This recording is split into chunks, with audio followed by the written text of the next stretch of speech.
So today we have this, I will talk about interferometers. I will try to highlight those things which are more important, but in this chapter you will have more of formulas and other things.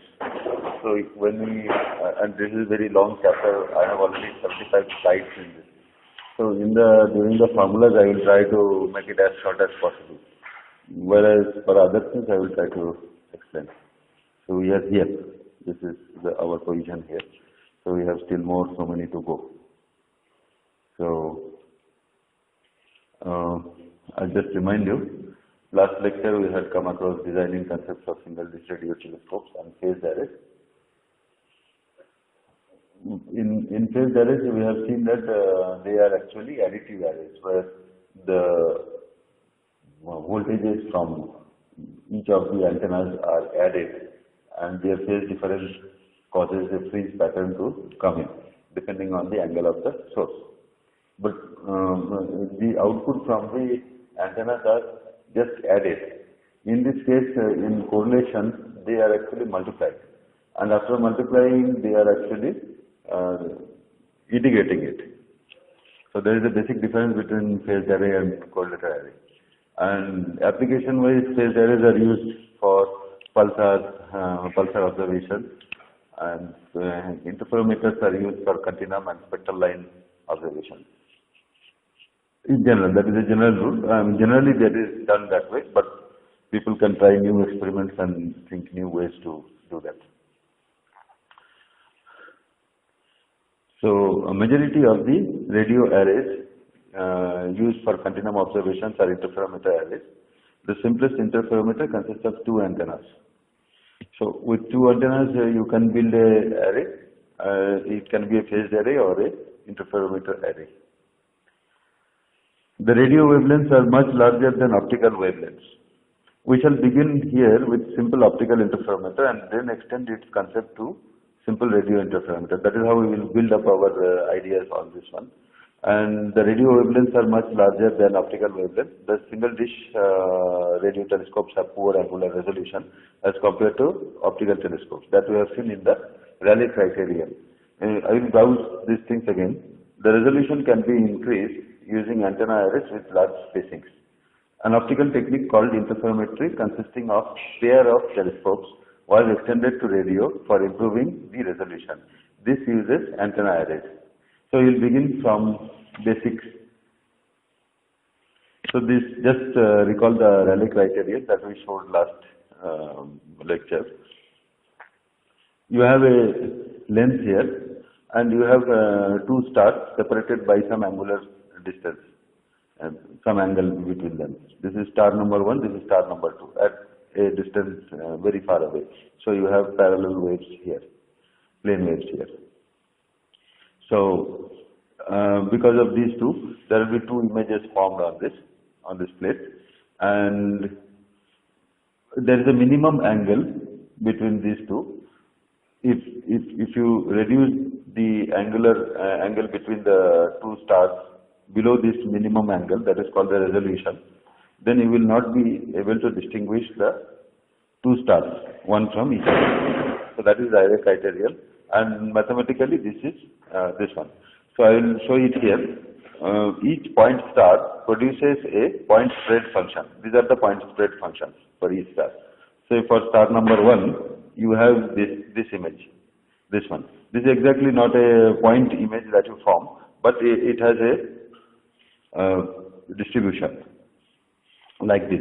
And this is meant for single frequency. The stars should be monochromatic, having the same wavelength. Then only you can see this pattern. Now the other star image will be here. Now this envelope, this dotted envelope is what you see actually. So you see there is a dip here.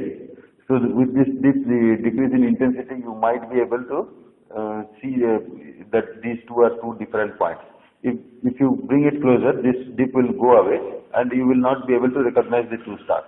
At this distance, this angular distance between this maxima and this maxima, that should be equal to from here to here. That is where its minima comes, the first minima, the maxima should sit here. So this much angle you have to maintain here, otherwise you will not be able to distinguish it. And scale wise, I have scaled it as 1, 2, 3, 4. 1 means this particular thing should be equal to 1 here. And this is coming from Rayleigh criteria, where f is the focal length and d is the diameter of the lens. So I will read it here. 2-point sources can be resolved with single telescope if the angular separation between the two objects is at least equal to or greater than alpha dash as expressed below. Alpha dash is equal to 1.22 lambda by d. Now you might have heard people saying about lambda by d and all. So this is this lambda by d, and this is approximately lambda by d. So lambda is wavelength, d is diameter. Now we go for the interferometer. See, here we construct an interferometer out of the same lens. This is the same lens here. What we are doing is we are putting a plate over here and making 2 holes in this to capture this same light we want to capture and produce a fringe pattern over the screen here. So when they are in phase, they will add up. When this and this, when they meet here in anti-phase, they cancel out. So that is why you have a fringe pattern, something like this. Now this is the case when you have a finite hole size. This hole size is delta, capital delta. I have kept it here. This d is the center to center distance, the small d, and this capital D is the diameter of this lens. Now if you if this delta is not 0, then you will see a fringe like this. This one. This is what you will see. And this outer one is the envelope of the fringe. That for image using that will be formed when if you close one of the apertures. If you remove one of the apertures, you just close it. What you will see this envelope will come. But intensity will reduce because you are using only one here.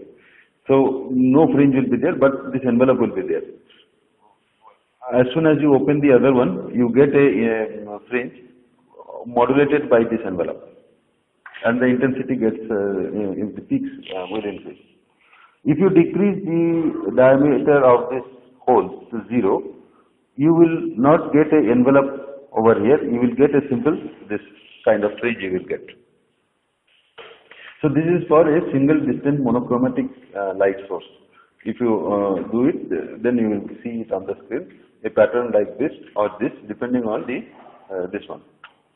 Consider the geometry shown on the left, where the distant monochromatic point source produces parallel rays near the vicinity of a convex lens of diameter d. The lens is shadowed by a plate. I think I have spoken about this. If apertures are made infinitely small, then delta. Okay. Anyway. So the same thing. Now we will try to. Can you please ask them to close the door? The sound is coming from this. Or just close the door from here. Just lock it. No problem. Lock it from inside. Okay. So you have 2 stars now. This is star 1. Perpendicular, star 2 slightly inclined, and then on the plate they interfere. If the holes have 0 dimension, then there will be 2 fringes that will be formed. Each of these holes having 0 dimension will cause 2 fringes to be formed, and they will be separated out. And if the dimensions are 0, then you will see flat fringes from both of the stars. So if you change this angle, these 2 fringes will add or subtract from each other. In case there is a diameter for the fringe, you will see a diameter for the holes, you will see a fringe pattern like this. So I will read it. If the holes have 0 dimensions, and if the stars are monochromatic, having same wavelength, 2 fringes corresponding to each are formed. If holes have non-zero dimension, the fringe pattern looks like as illustrated on left.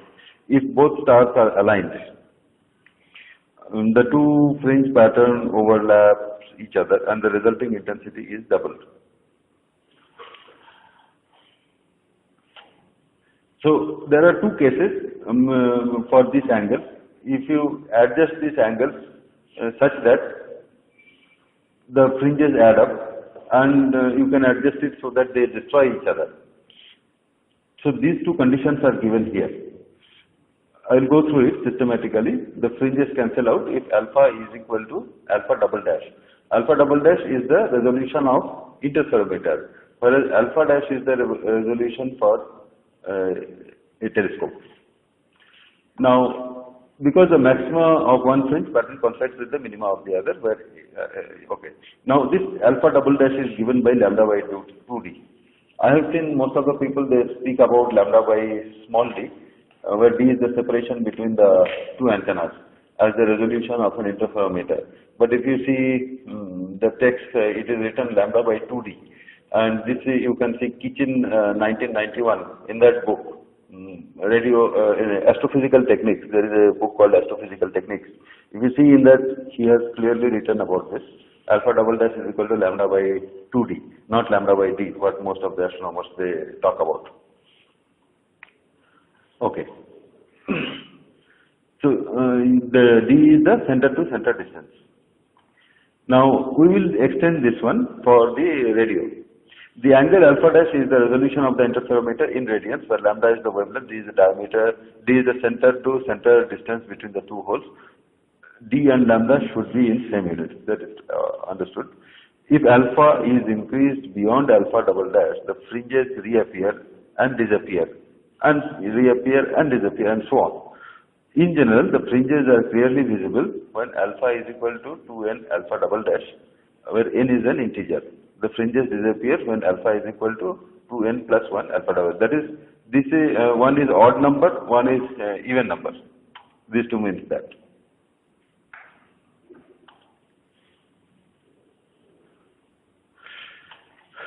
Now, the angular separation of the two monochromatic point sources, which corresponding with which the corresponding fringe patterns are mutually displaced by half a fringe, is this same thing we have put it up here again, and the lens edges. Okay. In the previous figure, we have kept this aperture somewhere inside the lens. We can actually move it at the edges of the lens, so that this small d becomes capital D now.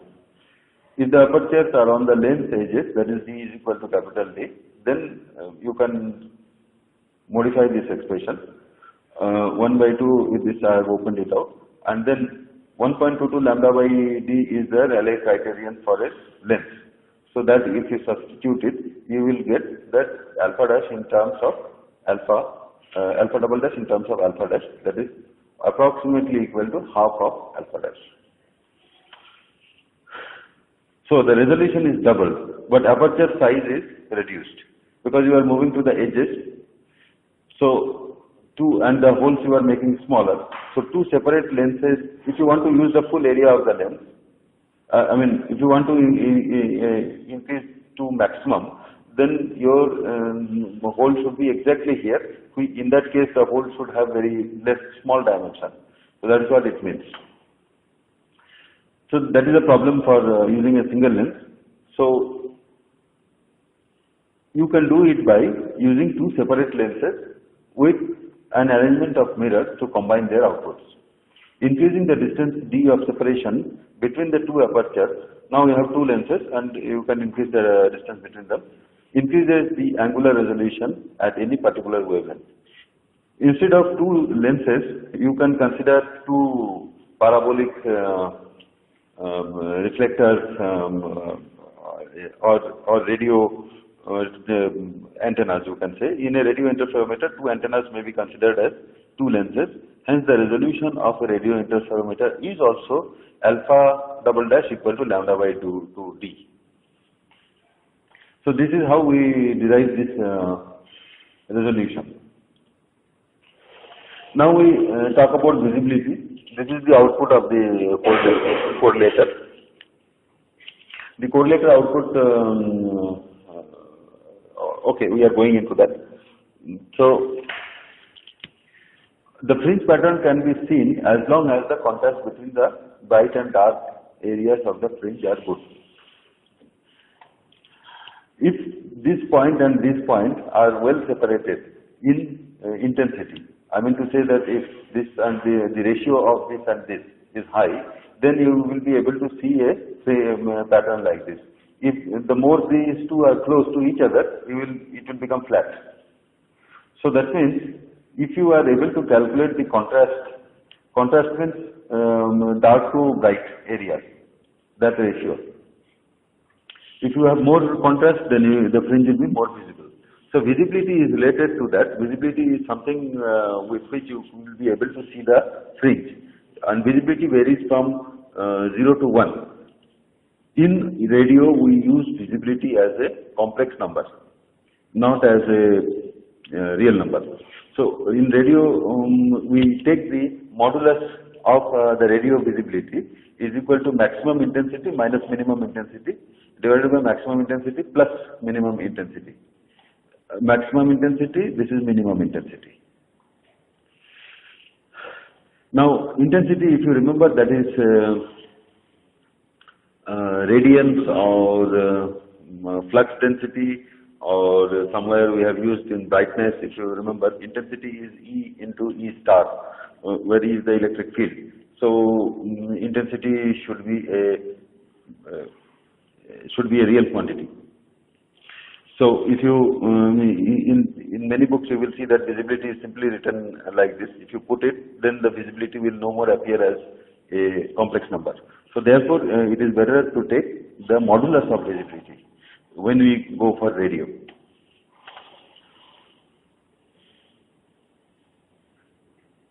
Yeah, I think I have told everything here. The fringe visibility is a complex number and its magnitude always lies between 0 and 1. The fringe is visible if and only if magnitude of visibility is greater than 0. The fringe becomes more and more distinguishable as the magnitude of V increases. Now we also have seen in the first lecture the coherence length. In that we have defined coherence time, coherence length and coherence area. If you remember, coherence time is something, coherence time is equal to 1 by delta nu, where delta nu is the bandwidth of the wave that is coming actually. And coherence length is given by C divided by delta nu. C is the speed of light.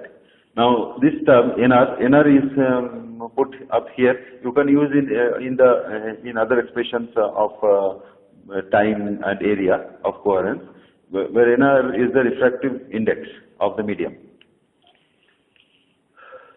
Irrespective of source distance or wavelength lambda, the brightest spot on the fringe always lies at the center of the image. That is obvious because these two waves will meet in phase here. If you go here, then this will have shorter distance, this will have longer distance. So the intensity of this will be more here, whereas for this will be less. And in between somewhere they will be cancelling out depending on the phase difference. The cancellation will not be complete. However, the distance between a maxima and its neighboring minima depends on wavelength. If the source is polychromatic, a number of frequency components reach the screen, whose phases differ depending on their wavelengths. So instead of a monochromatic source, if you have a source having many wavelengths, so this is what polychromatic means, that, and each of these interferes, which effectively reduces the fringe contrast. So the contrast of the fringe pattern will be reduced. The path difference between the two waves, which results in visibility to be 0, is known as the coherence length LC and is given by, this is the formula. You can expand it and you can also express in terms of lambda square by delta lambda. C is the speed of light, nr is the refractive index of medium, delta nu is bandwidth of light, lambda is wavelength, delta lambda is the wave band of the source, also known as spectral width. Okay, some of these terms many astronomers use, like spectral width and all. So this is the meaning of the spectral width, you can see. This is the wave band.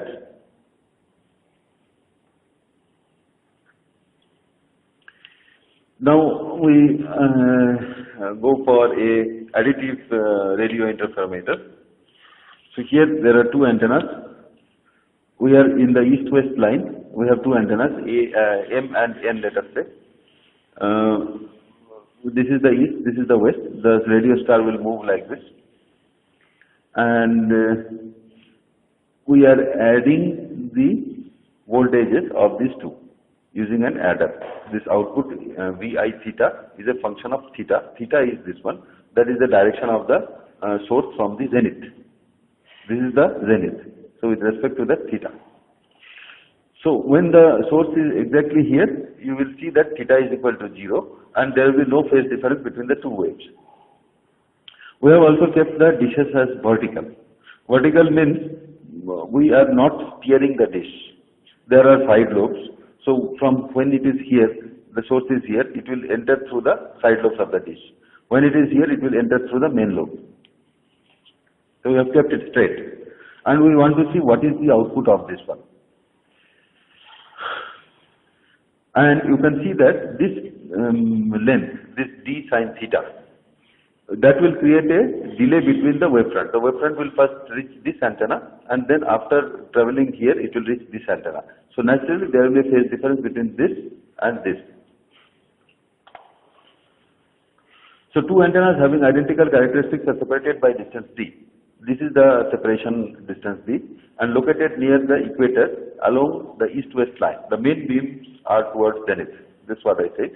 As the radio star moves from east to west, the instantaneous outputs when added forms a fringe pattern as a function of time or angle theta. We will see it in the next page. And other things like separation distance d is also known as the baseline. Okay.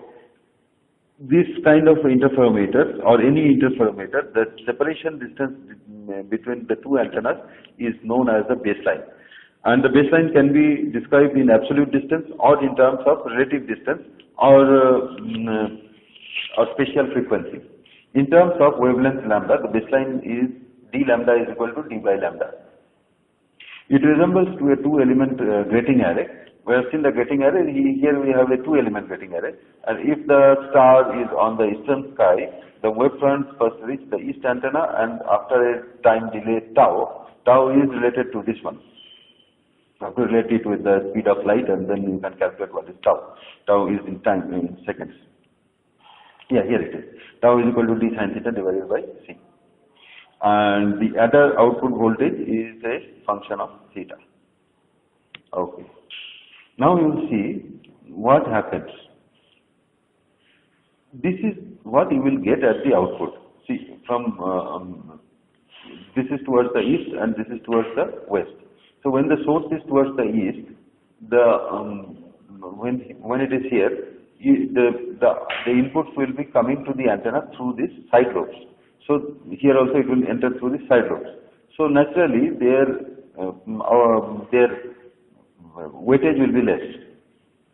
When it is at the center, when it is here at the zenith, then these two will have same phases and they will enter through this main lobe.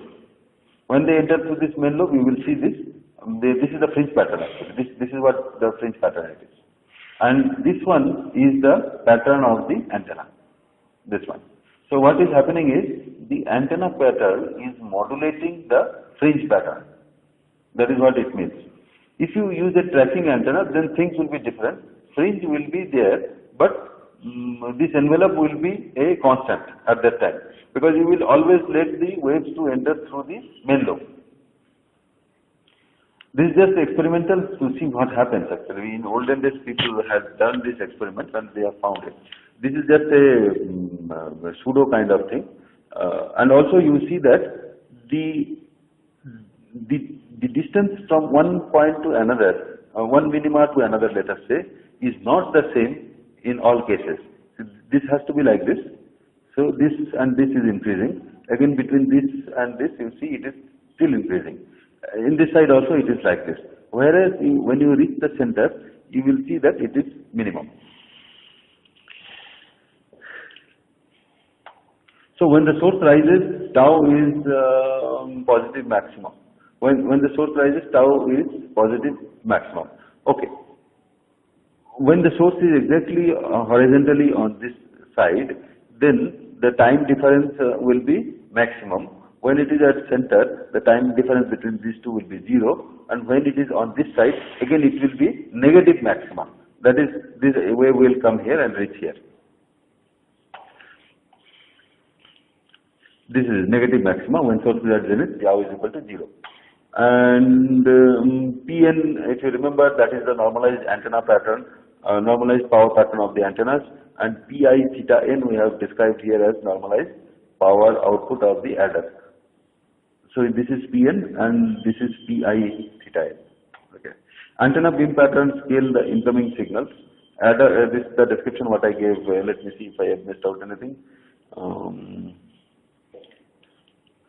Antennas, this also I said, antennas may track the source to avoid fringe modulation by beam pattern. Before adding the signals, their phases should be corrected. That we will see what we do to avoid. Okay, first we have built this fringe pattern concept. Then we will see that whether it is possible to bring the fringe to maxima at the center, and for that what are the techniques that we can use. Because our idea will be to get the maximum strength of the signal. At any angle, wherever you are observing, you should want your correlator output should be maximum. So that is called a fringe stop condition. All those things we will discuss today. Now here in this diagram, I have simply changed the adder to a multiplier here and followed by an integrator here. We will be interested to see what is the output after the multiplier. So the difference between this diagram is, here we have an adder and here you have a multiplier. There is one more difference. Now we have placed the antennas to be tracking. That is, we want the signal to enter through the main lobe, not the side lobe. And in that case, again you see a fringe pattern that will come up with the angle, and provided this is called instrumental delay. I think I should explain it in more detail. Right now, if you consider this as 0, this is an artificial delay. So when the wave comes here and the wave comes here, there is this difference of time. Tau g is equal to d sin theta by c. If you introduce the same delay here, tau g is equal to d sin theta by c, and then multiply, then the input of the correlator will be in phase. So for that, this delay is used. Now this is called geometrical delay. Geometrical delay appears automatically depending on the geometry of observation, and this is called the instrumental delay, tau I. The tau I should be exactly equal to the geometrical delay. Then only the fringe stop condition will take place. Here in this diagram we have also added some LNAs here just to improve the signal coming from the antenna. And what we are doing now is, we assume that this one is 0. We are just simply multiplying the two signals as in before, except that addition we are doing multiplication, and we are actually focusing the antenna towards the source. So your fringe pattern appears like this. Now since we are focusing the antenna towards the source, you see everywhere the fringe has same amplitude. And again you can see that this is increasing as you are going at the edges. At the center you see this width is minimum. I'll read it in case I have missed something. Antennas track the source. Instrumental delay Ti is on. Signals are multiplied. Geometric delay tau g is balanced by instrumental delay. Multiplier output expression is, so 2 pi nu t, sin nu t is one input here, and the other input is 2 pi nu t minus delta t. Delta t is tau g minus tau I. This is tau g and this is tau I. So you have incorporated that is delta t. Now this right sketch is about tentative sketch of multiplier output for the case when no instrumental delay correction is applied. That is tau I is equal to 0 for that case. We will see what happens when we don't make tau I is equal to 0 later.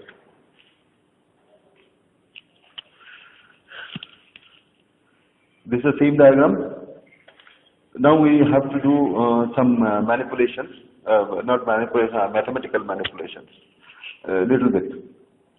Again here antennas track the source, instrumental delay, tau I is on, signals are multiplied, integrated, okay. Here I have shown the output EI theta, that is the output at this point, not the integrator output. Integrator output is R. R is the cross correlation between these two, that is the correlator output. This one is EI theta. Now, here the input to the multiplier, if you look, this will be delayed by an amount of tau g. So this voltage coming from this is delayed by tau g, T minus tau g. The output here will be Vt because the wave hits here. And then if you further delay it by tau I, then this will be Vt minus tau I. So these two voltages are multiplied first and then integrated, and we get the correlator output R, cross correlation. So correlator inputs from this diagram you can see I have written here voltage from east antenna and voltage from west antenna, adding tau I to the variable. Now instead of T minus tau I, if I just add tau I to this, I can also add tau I to this one. So the resulting will be here. This is what you are having here, and then when you add plus tau I to this expression gets modified to this expression, and this expression gets modified to this expression. So now we have equivalently two voltages, one is Vt and one is Vt T minus delta tau. This is the mathematical manipulation we have done here. Now this output will be simply the integration of the multiplication product of these two voltages, that is Vt into this over the correlator integration time, that is minus T to T, and averaged over that same time 2t. So R function of delta T. Now this expression is a general expression. This expression takes care of the instrumental delay and the geometric delay. This delta tau is the difference between instrumental and geometric delays. So 2 tau varies from several milliseconds to few seconds. It should be chosen much larger than the reciprocal of the bandwidth. So here is a tip how you select this integration time. This should be actually larger than the reciprocal of the bandwidth of observation. You might have heard that correlator, we do it for 16 seconds. That here the integration time is generally 16 seconds, but you can change it to other integration times. So that the integration is time is this one. Now we with correlator, okay. The upper limit of integration time is the duration of observation, which can be hours. Thus, for very large integration, we may express R function of delta tau as simply increase the limits of integration. That is, you are putting it as infinite, and you get this expression. And also from the Wiener-Peachern relationship, we knew that this S nu is equal to, this is the spectrum, and this is the autocorrelation function that we have already seen in the first lecture. And here you can see that this is this is something like a Fourier transform. This is a Fourier transform. So this is the Wiener-Peachern relationship. We will try to, instead of this capital R tau, how we will replace it with this. I mean to say that you can how we replace it with the autocorrelation with the cross correlation. That is what is done here from this formula. So if H nu is the voltage spectrum, H nu means this system on this side or on this side, this amplifier, they have a frequency response. It may not, this amplifier cannot amplify from 0 to infinite frequencies. It will have a bandwidth, that is the bandwidth of observation, that is delta nu. So, and that bandwidth will not be flat. It will depend on the characteristics of this. So if you send a flat spectrum signal here, the output will be looking as the shape of band shape of this system. So HNU is basically the band shape on this side or on this side that we will do. So the correlator output can be related to HNU square as, see from this formula you can see that you can actually okay, it's just a reverse transform, you can say, the inverse transform of this. You substitute this one here and then take a inverse transform, and this S nu is nothing but, as I said, that this is the spectrum of the signal that will be exactly same as the response of the signal with input voltage, the output of that. So this has been replaced by that, and R tau is replaced by this R delta tau. Rest of the things are same. Again, tau is replaced by this. And the inverse relationship, we take the inverse transform relationship, and you can express this one as in terms of this. So that is why I was telling that today's thing will be slightly more mathematical. I should not spend much time in mathematics. Okay. I'll read this one. For a wideband radio noise, HNU resembles the pass band shape of the receiving system. The interferometer output as a function of time delay difference delta tau is the Fourier transform of cosmic signal power spectrum. The bandwidth of the correlated cosmic signal is the same as of the amplifier.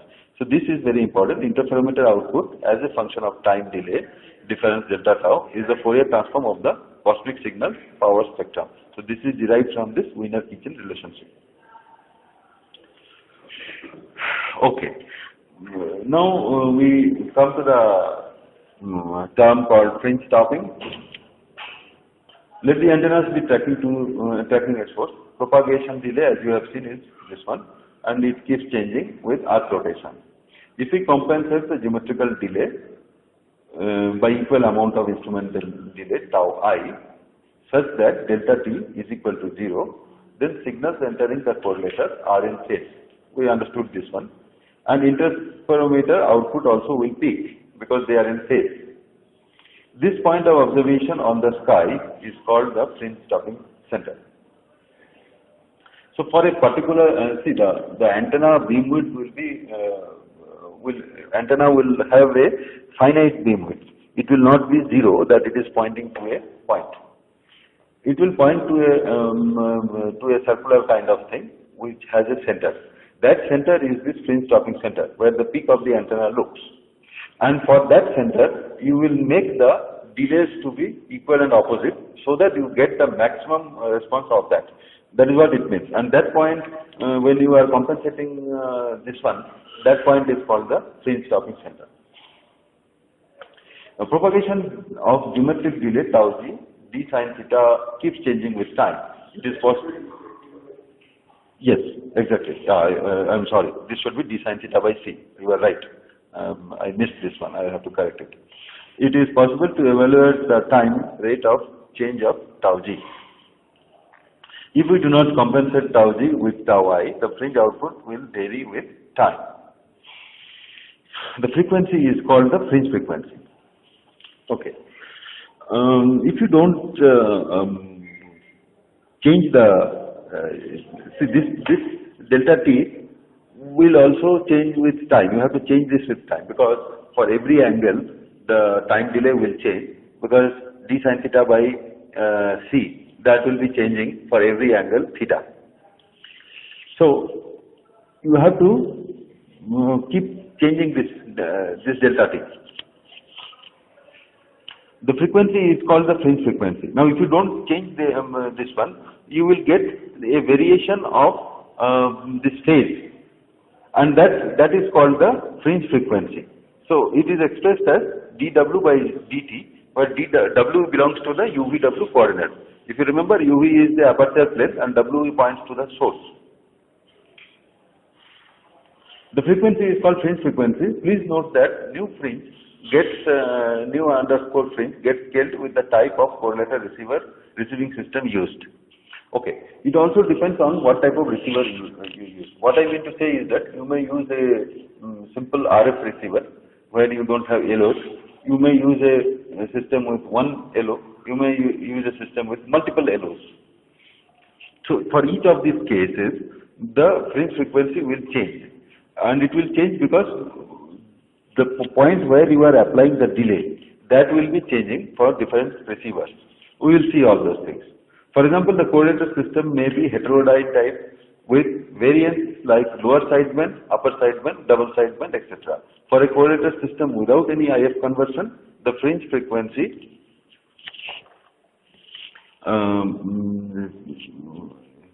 for a correlator system without IF conversion, the fringe frequency is expressed. Okay. Now you see why this is related to this. Because if you see the UVW coordinates, the W term will also change with the position of the source. So what is the rate of change of W term? That will relate to this fringe frequency. So let us see this diagram. This will make our ideas more clear. So here there are two antennas, A and B. This is your Earth, and this is your UV plane, and this is the W. It is looking towards the source. Now you see, as the Earth rotates, the UV plane will always be kept at the perpendicular to the to this W. W is always pointed to this. Now at this position and at a position at some other place, you will see the W coordinate will reduce. Here it is whatever length it is. If the Earth here the length will be lesser, if you see, because it is moving closer to the source. So due to Earth rotation, it will be changing. And so the fringe frequency is related to this differentiation of W with respect to time. So the explanation is here. Two antennas A and B located at two different latitude pair form an interferometer. So this is an interferometer A and B. Related to the radio source, the correlator baseline AB are shown for three different time instants, T1, T2 and T3. Where T1 is less than T2, T2 less than T3, that is the Earth is rotating this way, so T1 has to be less than this. Projection of AB on the UV plane and source distance along W change with Earth rotation. That's what I explained, that W will be changing, and projection of the position of AB on the UV plane, this one on this UV plane. On the UV plane will remain fixed. This position will be changing. AB will be changing on the UV plane, as well as this projection. Projection means the cosine of this length, where cosine theta of this length. The theta makes an angle with this. Angular frequency of Earth rotation. Earth also rotates and it has an angular frequency which we have taken it here as omega E, is related to the hour angle. Now this hour angle H, you might have gone this right ascension, declination and all those things that we have studied earlier. From there this hour angle you have seen the definition of hour angle. What is it actually? It is nothing but this 24 hours, that is the measurement of the two different positions in time. That is the hour angle, you can take it for now. But actual definition is there in the celestial coordinates. You can see what is there. So by the variation of this hour angle with respect to time is equal to the rotation of the Earth, angular rotation of the Earth. Delta is the declination. Which okay, now we can expand this one. See, the new fringe frequency we described as dW by dt, where W is the W coordinate.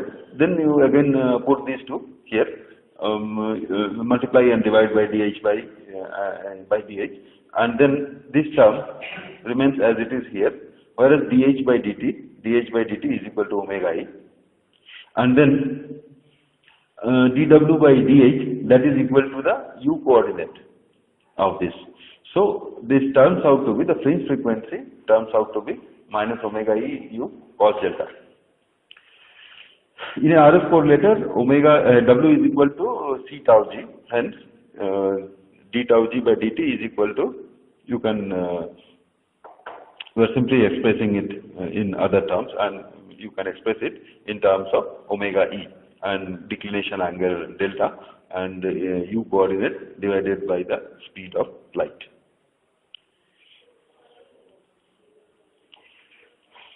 Now, to summarize, we have seen the fringe frequency depends on angular frequency of Earth rotation, that is equal to minus this term.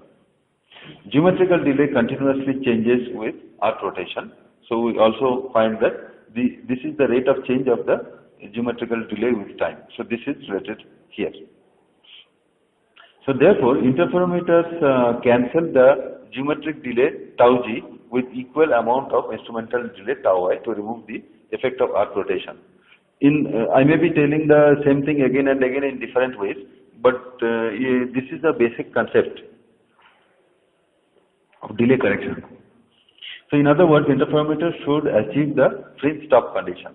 So the fringe stop condition is to pick the correlator output at the phase reference position, at the center of the source. Okay. Modern interferometers use heterodyne systems. They consist of, they compensate tau G at the IF, not at RF. Now in these receivers, we have, if you see, this is your RF section. There is no LO. So we are compensating the delay in the RF section only.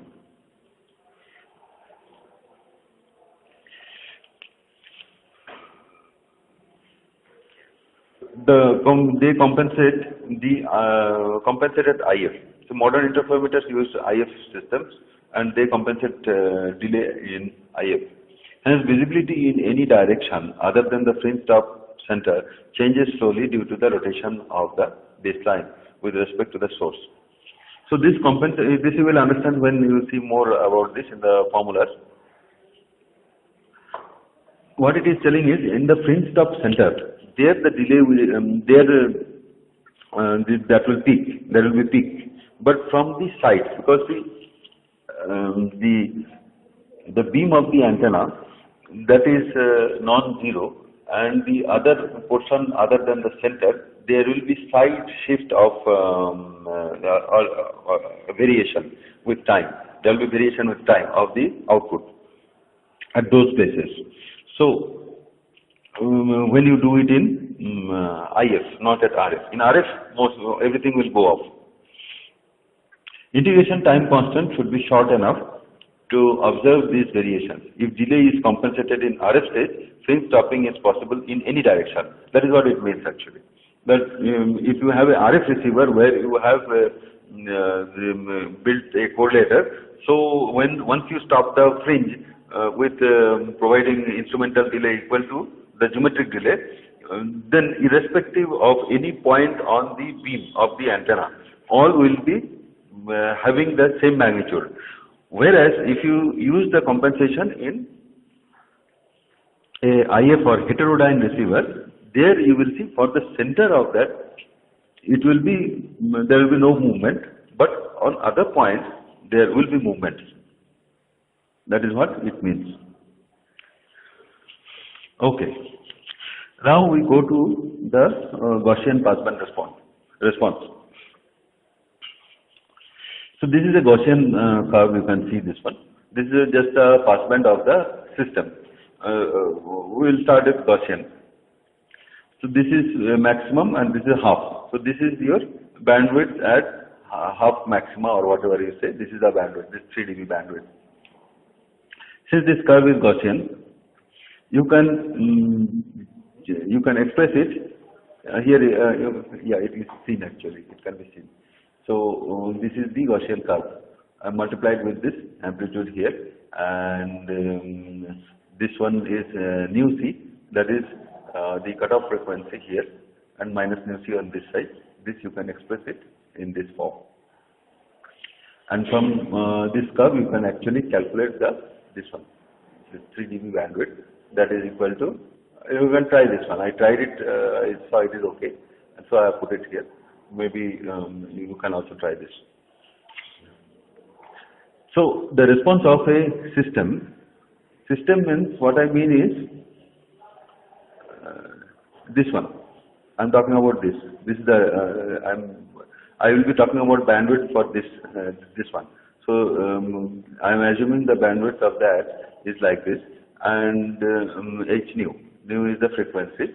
So you can see the modulus of this.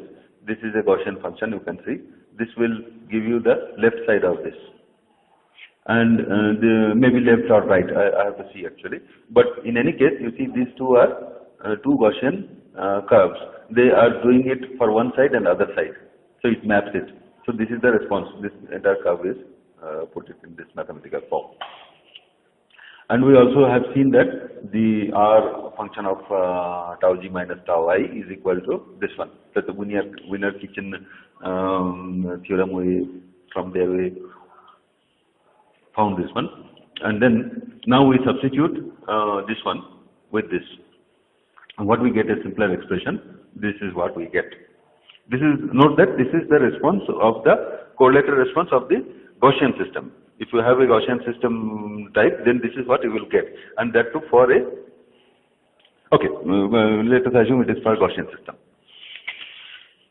And when you plot this one, this is R delta tau. I think this is written R tau, but actually it is R delta tau, and this is also delta tau as a function of A.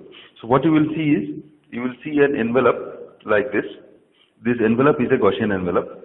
This envelope sits over a cosine term, this one. The small variation is a cosine term. And if you adjust it properly, if this vanishes, if this delta t is equal to 0, then this fringe will collapse. There will be nothing left out. See, what happens in actual case is, although you are compensating for the geometrical delay, you are not able to do it exactly that, and some delay is left out. That is called delta tau. And also in digital correlated systems, you will be doing it in time steps. So you cannot do it linearly with every at all points of time. You will be doing it only after some time intervals. So naturally delta tau remains, and that will be a very small quantity, and because of that the fringe envelope will be there. The response is shown. Note that R delta tau is a cosine wave modulated by a Gaussian envelope. If you had a rectangular function, that means if you had a rectangular response for that, then you would have got this one. The only difference between this and this is, this has got a response which is extending with delta tau. So the power will be distributed. Whereas for Gaussian, you have a power which is compressed. For a rectangular passband, the correlated output is shown here. The Gaussian response was from the previous expression. This expression we are bringing it here. Now consider the case when geometric delay is not compensated by instrumental delay. Or we say that instrumental delay we have not put, that is equal to 0. So delta tau is equal to d sine theta by c, and if you substitute this in this expression, what you get is this one. This is the expression, and this when plotted is this one. We find that wide bandwidth and large sigma. Large sigma means sigma is standard deviation. And also and large baselines. See, this is a Gaussian curve, and this is the you can say that there is a standard deviation for this. See, it is coming here. This expression, this Gaussian expression, you will see this sigma is, and sigma square is variance. Okay. The baselines. I will read this again. We find that wide bandwidth, large sigma, and large baselines, large d, results in narrow fringe envelopes if delay is not compensated. So we want to concentrate the power more at the center. So for that, what we will do is we will increase the baseline, and we will also have a large value of sigma, that sort of response if we choose. Then only without delay compensation, you will get the power concentrated in the center. The fringe envelope is not desirable actually. We don't desire this one. So that is why we make this equal to 0. The fringe envelope is considered nuisance for most mapping applications except in VLBI. Generally, one uses fringe when its amplitude is optimum. It is done by always maintaining tau I equal to tau g such that this is equal to 0. For practical purpose, tau I is adjusted in time steps of the order of nu naught to the power minus 1. That is 1 by nu naught. This is the nu naught operating frequency center. Now we have simple correlators. So this should be small v. I have written it. Just ignore this. Consider this as small v. Here these are v. Sometimes this looks like nu actually. So there can be confusion. So I just tell you this is v1, v2, and multiplier output is v1 into v2. Integrated output is v1 into v2 averaged over a period of time. And this is another representation of this one. These things we have seen earlier, and the same thing. So inputs are v1 and v2. Outputs are time average of product of v1 and v2. v1 and v2 we consider for the case we want to see what this one looks like. So if we have v1 and v2 as cosine signals, let us say v1 is equal to a1 of this one plus some phase alpha 1, and v2 is some phase with alpha 2. The product, if you express it, you will get this one. v1 into v2 will be half of a1 a2 and this simple trigonometric expansion. And then since the integrator acts as a low pass filter, you will not have higher frequencies. So these terms will go away. When you after integration, these terms will be blocked by the integrator. So what will be left out is this term, and so this the correlator output will be half a1 a2 cos alpha 1 minus alpha 2. So this shows that the correlator output is proportional to the phase difference between the two voltages that you are feeding in. This is the output of this slide. Thus we see that correlator output Rout depends on the phase difference between the two signals. The output is maximum when the phase difference is 0. So this also tells you that when you bring the two signals here, you compensate the delays such that there is no phase difference, so that the correlator output becomes maximum. Now in case of complex correlator, we have the same thing except that we generate one more component. This is by Hilbert transform and all, by producing the, see this is one input, V1t, V2t is another input. You are giving a Hilbert transform and producing a 90-degree phase shift in this one, and then you are again having another multiplier accumulator or integrator. This one produces a real part of the correlator output. This produces imaginary part. They are generally called cos and sine.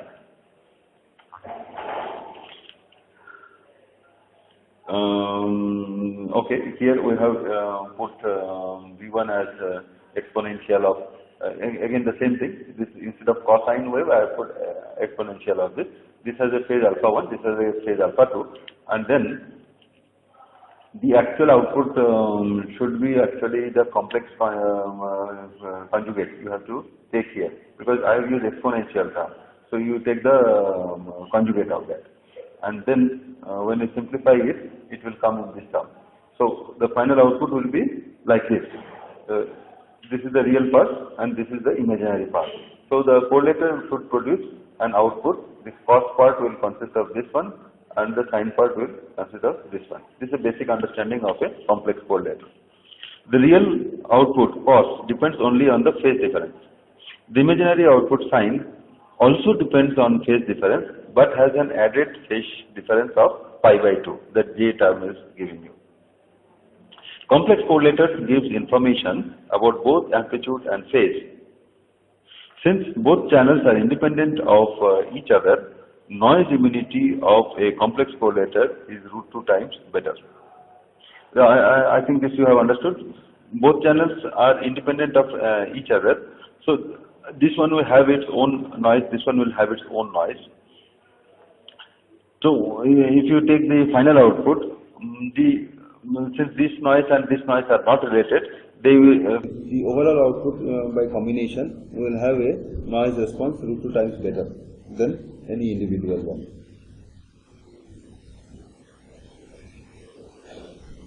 This diagram you have seen already.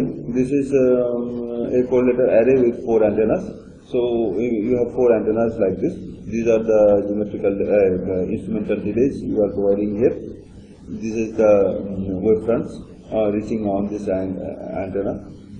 With respect to this, d sin theta by c will be the delay, and again here and again here. So you have to adjust all these things, and finally there will be so many outputs. This is the self of this one, and this one is a cross between this and this, like that. So number of self correlations, it has to be the same as the number of antennas. So how many antennas are there, that means self component should be generated. Whereas the cross component will be NC2, because 2 is coming from 2 antennas we are using in an interferometer there, so it should be NC2. So and N is the number of antennas, NA. So this comes to this formula, NA into NA minus 1 by 2. That is the number of cross correlations. If you remove the cross correlator self components and only take the cross correlation, that is, you take between this and this, between this and this, and so on, and between this and this and many other combinations. So that sort of system is called the cross correlator. Most of the correlators that we use are cross correlators. We do not use the self components. But then that will reduce your sensitivity. Sensitivity will be reduced because you are removing the self component.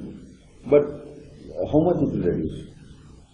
This factor, when you multiply with the sensitivity, will give you the actual sensitivity, where for a cross correlator, where NA is the number of antennas. So if NA becomes very large, when you have a large array, then you will see that this factor will be close to unity, because this term will become negligibly small. So for large correlator arrays, even if you remove the self terms, the sensitivity does not degrade to that point.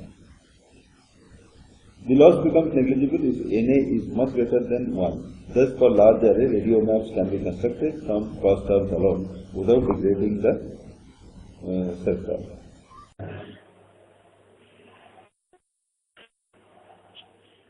Without degrading the quality. Now, as said before, if we remove the self component from the correlator array, it becomes a cross correlator. These things you should always keep in mind, that you should not forget. These are very simple things. Now we compare it with the phased array. The response of a point source using cross correlator array is the same as of a phased array, except for the missing self terms in the former. If the source is extended, cross correlator gives complete information, whereas phased array catches signal at equal phase intervals within the main beams and side lobes. If you compare when you compare the array pattern of both of these, then you will see that this is true. Then since the self terms are absent, the cross correlator output can be positive and negative. Generally, the self terms will give you only positive values. So if you remove them, the correlator output can be negative as well as positive. Phased arrays, on the other hand, always produce positive, for it uses a square law detector. The signal to noise ratio obtained from cross correlation is better than that of a phased array. The reason is obvious, that correlator gathers the coherent signals, that is, which are liking each other. The noise being incoherent, because the systems are different paths for the two antennas, so the noise is not coherent and they tend to diminish. Hence, cross terms are more important than self terms. So this is the reason why we don't want the self terms, because the self terms will not have a noise immunity, more noise immunity. So noise immunity will be there only in the cross terms. A phase array adds both noise and signals, so noise cancellation is less. Okay. Then we have let us see the receiving systems. Here you have a super heterodyne receiver instead of the previous one. See here, okay, first let us see the diagram. This is represented as M and this is represented as N. So I will be addressing this one as HM or whatever it is, M on this side and N on this side, M antenna and N antenna, like that. Because of this mixing, this is a local oscillator, this new LO is mixed with this as well as this. This LO will introduce a phase shift here as well as some phase contribution from the LO will be here, and some phase contribution from the LO will also be here. And by beating these two frequencies, you will produce two outputs. One is LO plus nu and one is LO minus nu. New LO is the frequency of the local oscillator. So over the band, new LO, if you see here, so this is the IF response. Not IF response, this is the RF actually. This is frequency nu. This is frequency nu, and this is your response of the system or band shape or whatever you say. So this is the RF. Yeah, this is the RF. How this has to be going above and below. Okay, anyway. Just ignore the scale. Don't look at the scale. What you look at it here is this point is nu LO minus nu naught, and this is nu LO plus nu naught. What I mean to say is that input band we are assuming at the same this filter response is will capture this much amount of frequencies, and this will give you a gain of that. This total response is HM nu, and this is, I am calling it as H underscore nu. Now you notice that here I am putting the instrumental delay, whereas I am getting the geometric delay here, and instrumental delay I am incorporating here after mixing. So that creates the problem what I was talking about, that only for the phase center reference position you can actually correct the delay, correct the fringe frequency to 0. Other places there will be slight variation. This is the reason, because now tau I we have put it here. And this is your correlator.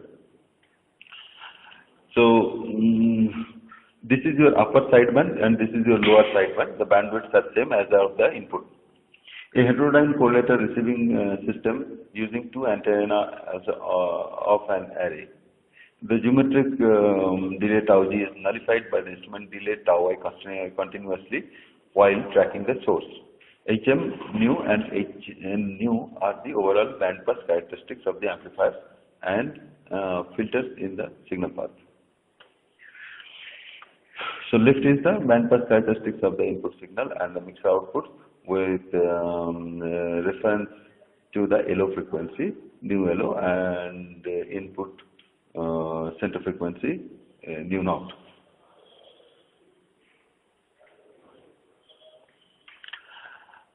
To avoid this formulas, I will just read this one. You can understand everything here. Let phi m be phase change in the signal path from antenna M to the correlator, and tau G resulting from tau G and LO. Phi n for the other path for antenna N, including instrumental delay. With reference to UVW coordinate system, we express the visibility in its magnitude and phase form. Okay, so here is the visibility. You can express it as a magnitude into this exponential of the phase component. Phi V is these subscripts are important here. I will be using different subscripts: phi V, phi M, phi N, theta M, theta N, and all. So just refer this one whenever you are referring to this. You just refer to this subscript. So this V stands for visibility. And then within a passband d nu, you can calculate what is the correlator output, that small, infinitely small frequency range, what will be the infinitely small coordinated output, that is given as the aperture area of the antenna into the modulus of this into, now this phase will be having added phase changes from the M and N sides of the system. This M side and N side, these will introduce extra phases here. So that is what is written, and this is the original phase, that's 5e. And these are the responses for the left and right side. This one and this one, this one. But note that they are put in complex conjugate, the multiplication. And if you see what is written here is A is the effective area, H nu response filters. Okay, I have told that is the complex conjugate correlated response of the entire system pass band. Okay. Now you have to calculate this over the entire pass band. So you simply have to integrate it within the pass band. These limits will automatically come within the pass band, though it is written from minus infinity to infinity. This same expression, just you are doing it. And this is the real part of the correlator. This is the cost part. Again, here this I think you will have more of this type, more formulas. Okay, now we go for a USB with single IF conversion. See, we will see what happens when we have a system which only generates this one, not this one. And you have a single IF conversion. That is where you have only one IF, like this. So, I read it. Due to geometric delay, signals from M undergoes a phase shift of 2 pi nu naught. Okay. Whereas theta M and okay, this I need some explanation here. See, at this point, if you think that nu is entering here with a 0 phase difference, then if you multiply it with this omega t, 2 pi nu into t. Instead of t, you are incorporating a delay here. This delay is this side. This delay is tau g, whereas here this delay is 0. So the phase change will be because of this system. This mixing at this point will be the difference in these two frequencies. This one into 2 pi into tau g, whereas this side it will be nothing. But when it reaches here, that same frequency nu into tau I into 2 pi, that will be on this side. So the two sides will introduce two different components of phase. That is explained here. See, on the left side, it will introduce this one, minus 2 pi nu LO plus nu into tau g minus theta m, where theta m is the negative phase contribution from LO to the signal from antenna M in the mixer, and theta n is the same negative phase contribution. I spoke about it earlier, because whatever adjustment you do, the transmission line will introduce some kind of constant phase, and oscillator has to be locked in proper phase. So all these things who are working with LO systems, they know very well that how the phase will be affecting this one. So that phase contribution from LO is theta m and theta n for the two sides, and we are assuming it to be negative. So that is why I have written here. So the total phases will be, for the left side will be this due to the mixing, and this due to the LO, and again for the right side it will be this one. Now you are substituting in this previous equation, and what you get is this expression. These things are coming here, and then finally what you get is you get this expression. You are yeah. This should be C. Okay, fine. You are substituting this, and finally you are getting. And the difference between geometric and instrumental delays. If the source is sufficiently close to the center of observing field, the above integral becomes half of the Fourier transform of the cross power spectrum. Since delta tau is small but non-zero, it introduces linear phase shift across the band. So these are understood. Now we go to the magnitudes. Be identical. Let the magnitudes of HM and HN be identical and flat across the bandwidth. These are actually some different cases I am trying to show. One for lower sideband, one for upper sideband, and double sideband and all.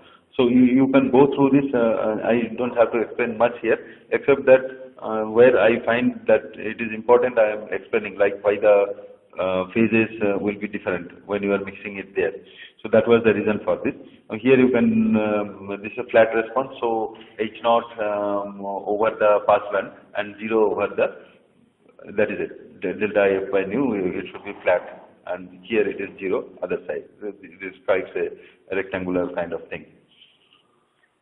And also, if we define GMN as the instrumental gain factor, that is the overall gain factor of the system.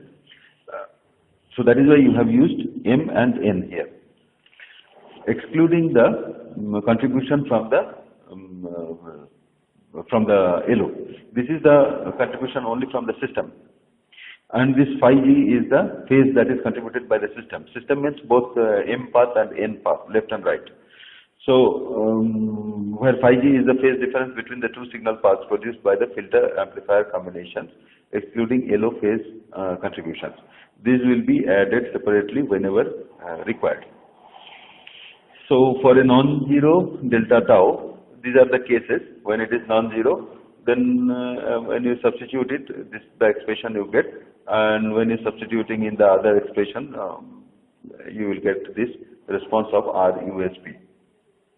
As this one. This you can see in the slides. I don't want to trouble you much in this.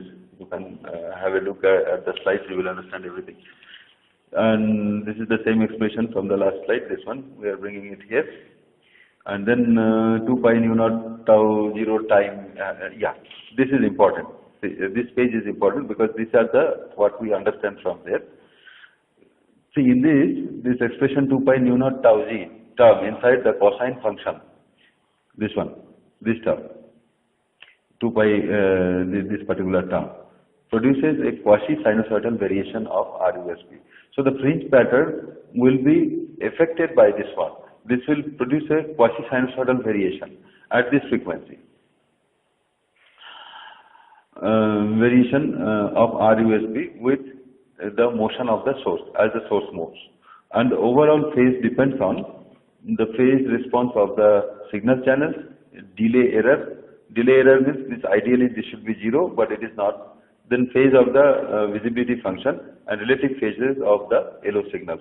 Relative phases means this, between this and this. The geometrical delay appears at RF, whereas compensating instrumental delay appears in IF, and that is why the output oscillates. This is the main, this you should never forget. Because of this, this is the reason why it is oscillating. The oscillation frequency, natural fringe frequency at the output. Now in earlier case, you had a definition of fringe frequency dW by dt. Here, because you are using a local oscillator system, so the fringe frequency is different here. So in order to compensate the fringe or to achieve the fringe stop position, fringe stop condition, you have to see that you incorporate this in a different way so that effectively it cancels out this type of component in that one. So you have to apply that. So that is called fringe stopping. You might have heard astronomers talking about, and engineers sometimes also they talk about that fringe stop condition. This is what it is actually. So this has to do something with the system to stop the, to produce maximum output at the, always maximum output at the correlator. Since the frequencies at RF and IF differ by nu LO, the contribution to new fringe comes from nu LO as the source changes its position across the sky. Then for LSB with single IF conversion, you have the same kind of thing, except that now here it will be, these two terms will be different from the previous one. Where is it? Here you see this is the expression when you have USB, and this for this, So what we will do is we will just simply change this one here and substitute them, and we will represent this R underscore LSB rather than USB, and this is the expression you get. So the correlated output R LSB, okay, I have to do this one. For lower sideband can be expressed as, and after introducing the this term, this system response GMN, we can rewrite like this.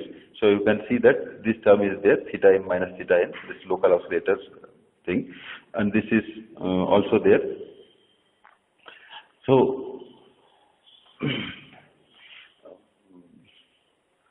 so there will be a, I mean, it will be basically more or less the same kind of thing, except that there is a basic difference between the lower sideband and the upper sideband.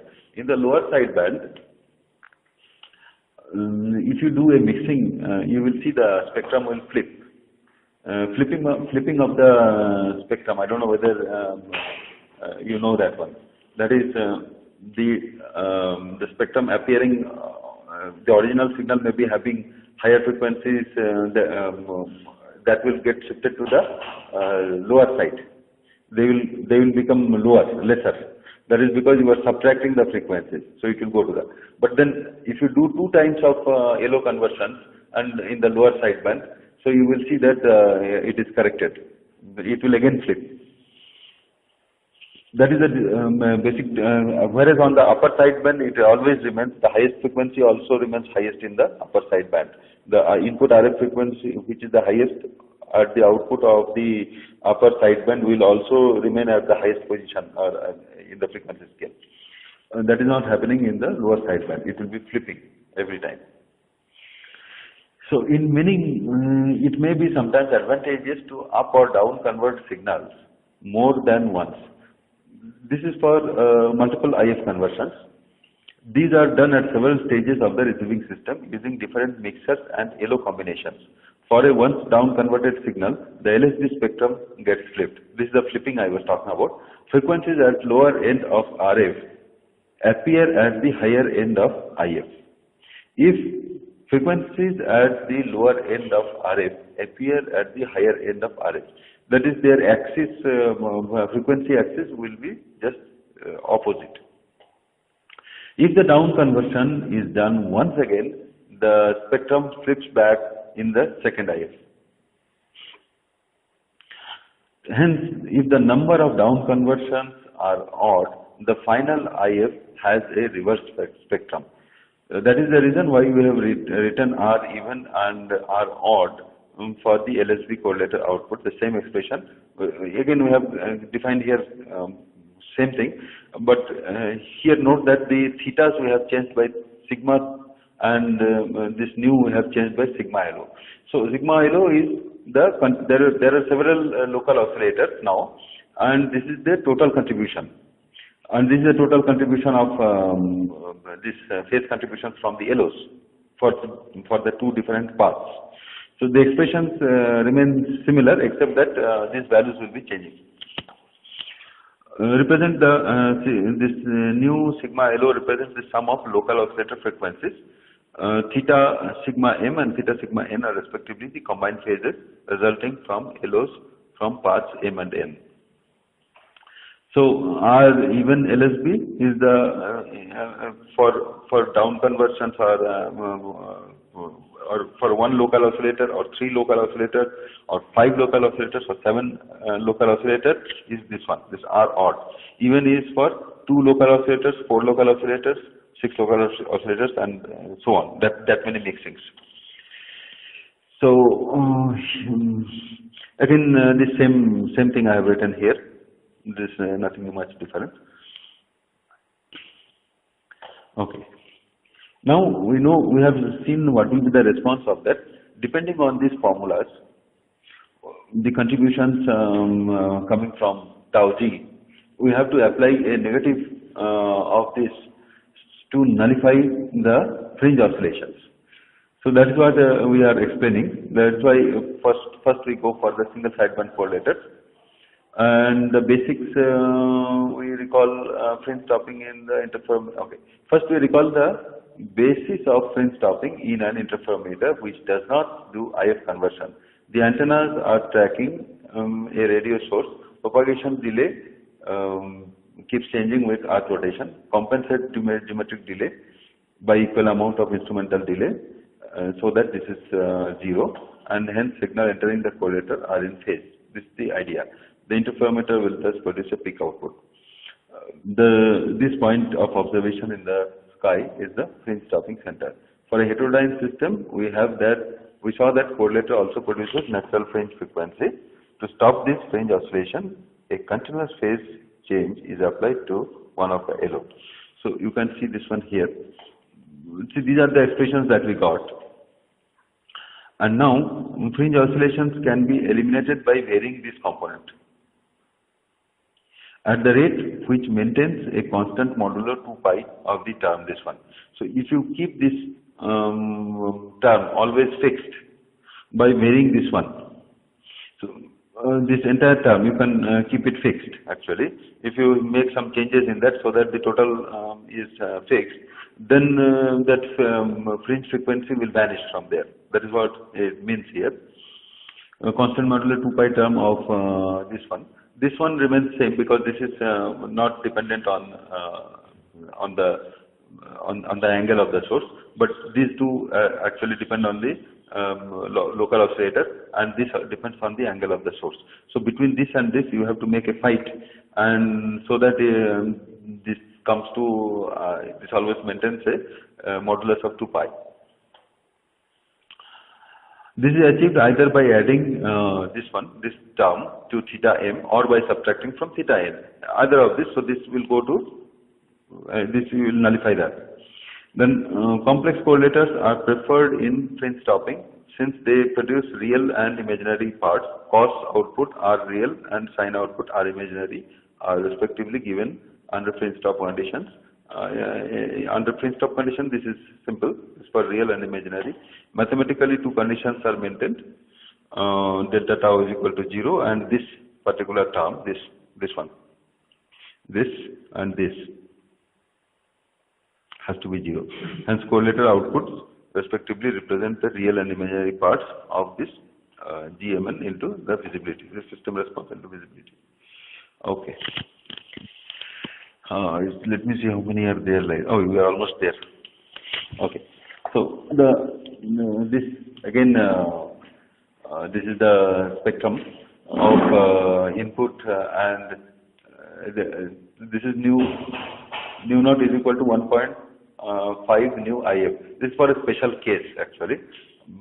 This is center frequency, and this is the bandwidth and the of the signal, and this bandwidth is we have just taken a special case where nu naught is equal to this.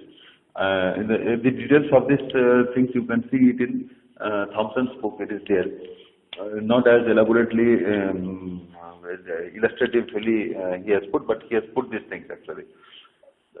I have tried to make it a easier way of understanding by putting more diagrams, but you can find this one in Interferometer by Thompson, and basically I took it from there only. So the band pass filters block everything except the two double sideband signals. Hence the double sideband complex correlator cosine is the sum of. So in double sideband what we will have is the both these outputs we will have USB plus LSB. So that you are doing is, as you are adding that RUSB from the previous expression and RLSB, and when you do it you get this one, and the imaginary output can be logically produced from the above. From this expression you can actually write the imaginary output. This you have written for the real output cosine, you can write it from here by simply changing some terms here. You can see that. The last term, this cosine of this one, you are simply changing it to is independent of delta tau and delta t. It rapidly modulates the fringe frequency. It can be seen that by stopping tau I, such delta tau I, such as delta that changes delta t. No. If it rapidly modulates the fringe amplitude, which can be seen by stopping tau I, such that delta t. Okay, if you make this tau I equal to 0, then delta t will be changing, and this particular term will be modulating. So you see from this expression you get this one by replacing cos by sine here. And finally, this is what is a tentative sketch for comparison. You can see that if delta t exists, then this fringe will be existing, and when the fringe exists, there will be responses that can be seen for different correlators. Otherwise, it will be a simple, it will just shrink if delta t becomes 0, if there is the geometrical delay is properly corrected. So this will shrink out. But in this case, it is there, so you can see a fringe pattern, and we try to keep the fringe patterns maximum at this point. And this is the single sideband response, black one, and this is the double sideband response. This is a tentative sketch. And what is to be noted here is a tentative fringe amplitude variation as a function of delta t, where the center frequency of the received signal is taken as 1.5 of this the special case. If the term this 2 pi nu naught delta tau plus pi g is adjusted to maximize the real output, the imaginary output vanishes and vice versa. Hence, in continuum observations where both sidebands are of equal strength, the complex correlator does not give any extra sensitivity. So this is a very important. See, for continuum observations where both sidebands are of equal strength, then the overall correlator response will not improve. That is what it says actually. So double sideband correlators, we will be, you can use a single sideband correlator to reduce your resources and investments. You will not go for a double sideband system, because here the sensitivity comparisons actually shows that one for continuum observations. Now again the same thing I am putting it here. This diagram, okay. See, here there are two local oscillators. First we do a down conversion here in these two stages, and then again we do it here in this stage here, and the response of this is HM, whereas the response of this HM dash, this is HN dash. You are giving two instrumental delays, tau I1 and this is tau I2. These are the responses of the first IF, and this is the response of the second IF. This entire thing is HM dash or HN dash, and this one is you don't have anything here in the middle. So the output of this one will take into account this entire thing. It will have to pass it. That is what it means. But the information will be only in this. So this is blackened out. This is the place where the information will be. But the bandwidth of the output of this one will be these dotted lines. The second conversion has only USB. We are using a USB for the second conversion, and for the first conversion we are taking both. Two compensating delays, tau I1 and tau I2 are used. So again we go for the same dirty procedure. Phi m and phi n are the correlator inputs. Now here if you see this expression, this plus minus and minus plus, whatever I have written, they are coming in opposite ways. There are two expressions actually. One is phi m is minus 2 pi, so and so, plus and so on so. And there is one more that is with the plus sign. So there are two expressions for these. And this plus minus represents the USB conversions at both the upper signs of the okay. Represents the USB conversions at both first and second IF for each antenna. The lower signals represent the same for the lower side. So finally, these are the two expressions that you get, and the complete double sideband response you will get this one. And this is the final. This is the delta tau for this, and you note that the delta tau is now the difference between geometrical minus these two delays at the two stages, this one and this one. The complete double sideband response, we got it last time. Okay. Now here are some information from this. You must note that the first cosine term modulates the fringe amplitude. That is same as that in the last one also we saw the first cosine term, this one. Fringe phase is determined by the second cosine term, which depends on LO1. Hence, the phase shift should be applied to LO1. The effect of tau I1 and tau I2 are seen when one is held constant and other is varied, as explained. If you want to see the effects of one of this, you have to hold the other one fixed. If let tau I1 be variable, which compensates the delay, and tau I2 is equal to 0. Hence, in the last equation, this term must be ideally 0 and phi g should be maximized. It follows that phi m2 and phi n2 must be equalized to maximize the fringe amplitude. And again, here you put this variable which compensates the delay, and let this one is kept as 0, and this is preferred in large arrays with digital delay compensation. With changing tau g, a continuously varying phase shift is applied in these two. This is to maintain the first cosine term near unity. So all these things is meant for getting the maximum or peak output from the correlator. The fringe phase is not affected, but its amplitude varies. Fringe stopping in DSP correlators with multiple IFs. So here you can see this is a two IF system. So first conversion, this antenna and this is the mixer. So the first conversion is taking place here, this one in this, and then again you have another local oscillator here which is mixed here, and here another conversion takes place. Now that goes to the correlator. For the other antenna, the same thing occurs here. You take the same local oscillator frequency 1, you mix it here, and then you apply a delay here. This delay is tau I1. That is for this first system, you can say. And then you again mix it with this oscillator, and then you have an adjustable, continuously changing with time. This is tau I2 that is applied here, and then these two frequencies are brought to the correlator here. They are it's multiplied first, then integrated over time, and this output is the fringe. Now the source moves across the sky. So this antenna is considered to be towards the eastern side with respect to this one.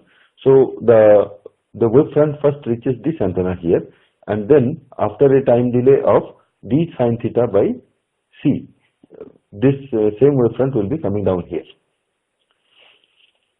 So this time delay will vary with time because the source will move from east to west, and so the w coordinate pointing towards the source, that is from the UVW coordinate, that w coordinate will be continuously changing with time. So that results in this delay will be, or both are interrelated, the delay will also be changing with time. So what happens is the frequency that you have obtained here and the frequency that you obtained here are slightly different, and that the difference is produced by the changing of the w coordinate. If we assume that, if we call this frequency as nu nRF and this as nu mRF, because for this side is the M antenna, nu mRF, they are related like this. Nu mRF is equal to nu nRF into 1 minus d tau g by dt. The tau g is the geometric delay which is varying with time. So this rate is important. So you can see that if you take this as reference, you see the other frequency changes with these factors. With this factor, you can see. So this is equivalent. It is like looking at. You can visualize this as there is a Doppler shift between the frequency of this antenna with respect to, or the frequency of this antenna with respect to this antenna has a Doppler shift given by this expression. Now, let us see the band shape of this. First, let us talk about this. This system response is HM nu for the M antenna, and this system response here, over here, that is HM dash nu, which is for the second mixing. Here it is HN dash nu, and here it is HN nu. And if you see the response of the system, see, this is the input to the RF input to the antennas here, and this has a bandwidth of delta nu. It is centered at nu naught. So when you mix it with this first local oscillator having frequency nu 1, so it will produce two sidebands, this as the LSB and this as the USB, having a response like this HM or HN. Both have the similar kind of response. This and this we assume it to be same. So this dotted line show that one, which will produce two sidebands, and they are related like this. This nu 1 minus nu naught is the center frequency for this, and this is nu 1 plus nu naught, the center frequency of this. Now in the second mixing, what we do is in the first mixing we allow both these to occur or come here actually.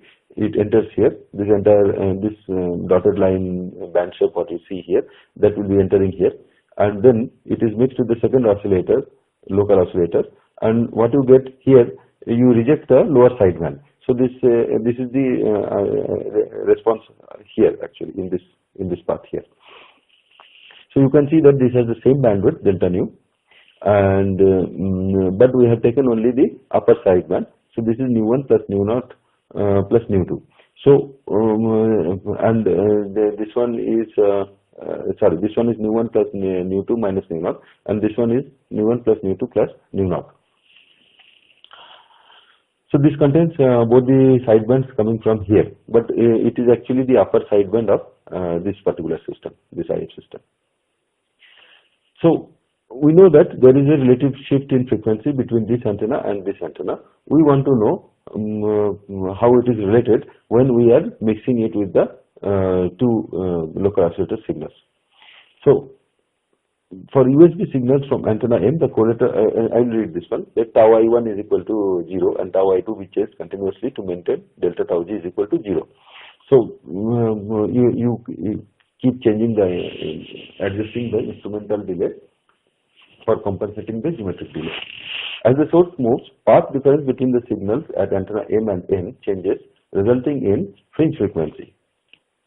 With respect to wave front at antenna N, the antenna M moves away as a function of time. Thus, there is a relative Doppler shift occurring in antenna M with respect to antenna N. This results from changing geometric delay tau G with the source position as a function of time. Mathematically, RF frequency nu M RF at antenna M is related to RF frequency nu N RF at antenna N by the following expression. This is the expression. You can see that both of these two are related with respect with this factor 1 minus d tau G by dt. Now, for a USB signal from antenna N, the correlator input frequency is from the M side to USB signals. You can see that the correlator frequency at these two, that is nu N nu M correlator in is equal to this nu N RF into 1 minus d tau G by dt plus nu 1 plus nu 2. So because of this mixing, this nu 1 and nu 2 also gets added in the expression. So you can see that this is the frequency here, not somewhere here. Here the frequency is given like this. Here at the correlator input, this is the frequency input, and this is related to this frequency with this expression. And this nu 1 and nu 2 gets added to this, which comes from these two local oscillators. So for USB, the same expression we have carried over here. And now we consider the condition when both these delays, these instrumental delays are put to 0. In that case, the nu N correlator input, that is the frequency at the correlator from the N side, is given as this expression. So you see that these two are getting added up here, these two in the local oscillator frequency. And for fringe stopping, the correlator USB input frequency from antenna N is, we have to make this condition where we are multiplying these two with this amount, and then this is produced by changing continuously the second delay, that is tau I2, so that we make the two frequencies input to the correlator. For fringe stopping condition, we have to see that these two frequencies are same, and for that we have to adjust this these two delays such that it compensates this one overall. So for that, what we did is we multiplied nu1 plus nu2 with this one, and then because tau I2 is changing continuously, this will come inside, come in this expression. So here it is. For fringe stop condition, for fringe stopping, nu and RF is suitably decreased such that correlator have identical frequency inputs. For this, the two LO frequencies are multiplied by 1 plus d tau g by dt. Mathematically, we add 2 pi d tau g by dt into nu1 to theta n1, and 2 pi d tau g by dt into nu2 to theta n2. So this nu1 and nu2 are the local oscillator frequencies, and this is the rate of change of the geometrical delay. And this is the multiplied by 2 pi will give you the phase, and we are adding this to this negative phase contributions coming from this local oscillator 1 and local oscillator 2. So we have to add this thing to this 2. Simultaneously, the antenna N signal is delayed by tau I2. Since the delay tau I2 is adjusted continuously, the signal frequency gets reduced by a factor of 1 minus d tau g by dt. That is, this factor comes in because you are changing continuously to tau I2 as a function of time. Now, if the second order terms, if you just open this one, you will get a second order term d tau g by dt square.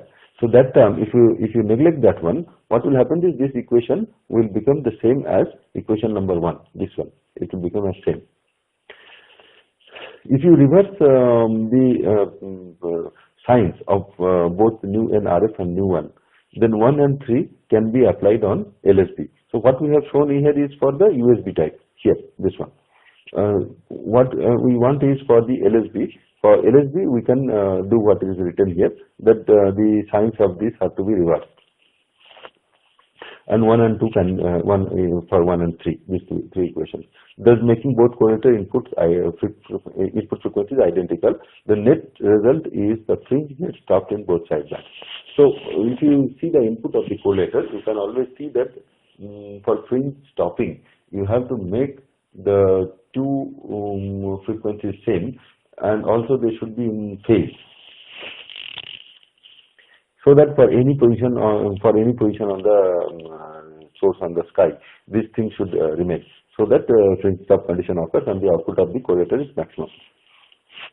Okay, now we go for some of the things which nothing much to explain here. You already know these things.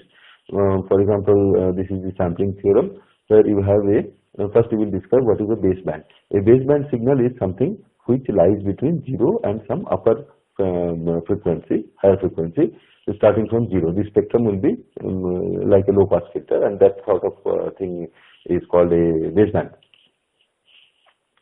Now, when you have a signal, you first limit it to a baseband. You remove the cut off the frequencies above some limit and make the spectrum look something like this, confined within this band. So that is called a band limited to delta nu, or a baseband signal having a bandwidth of delta nu. Now, what we want is that we want to discretize the signal. For that, we will multiply it with a train of delta functions, equally spaced delta functions in time. And the spacing between these delta functions is tau s, which is called the sampling time. So if you multiply this one with this band limited signal here, this is the multiplier, also called as a sampler here. What you get is, you get discretized signal at this point, which is given by this expression, or more clearly written here, you can see.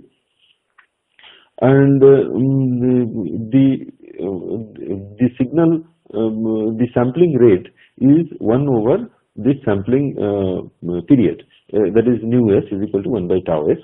And if you want to this from the sampled signal, if you want to recover the original signal, so what you have to do is there are two conditions there. First is you have to band pass it, or you have to filter it, not band pass, you have to low pass it. You have to filter it through a low pass filter having a bandwidth equal to delta nu.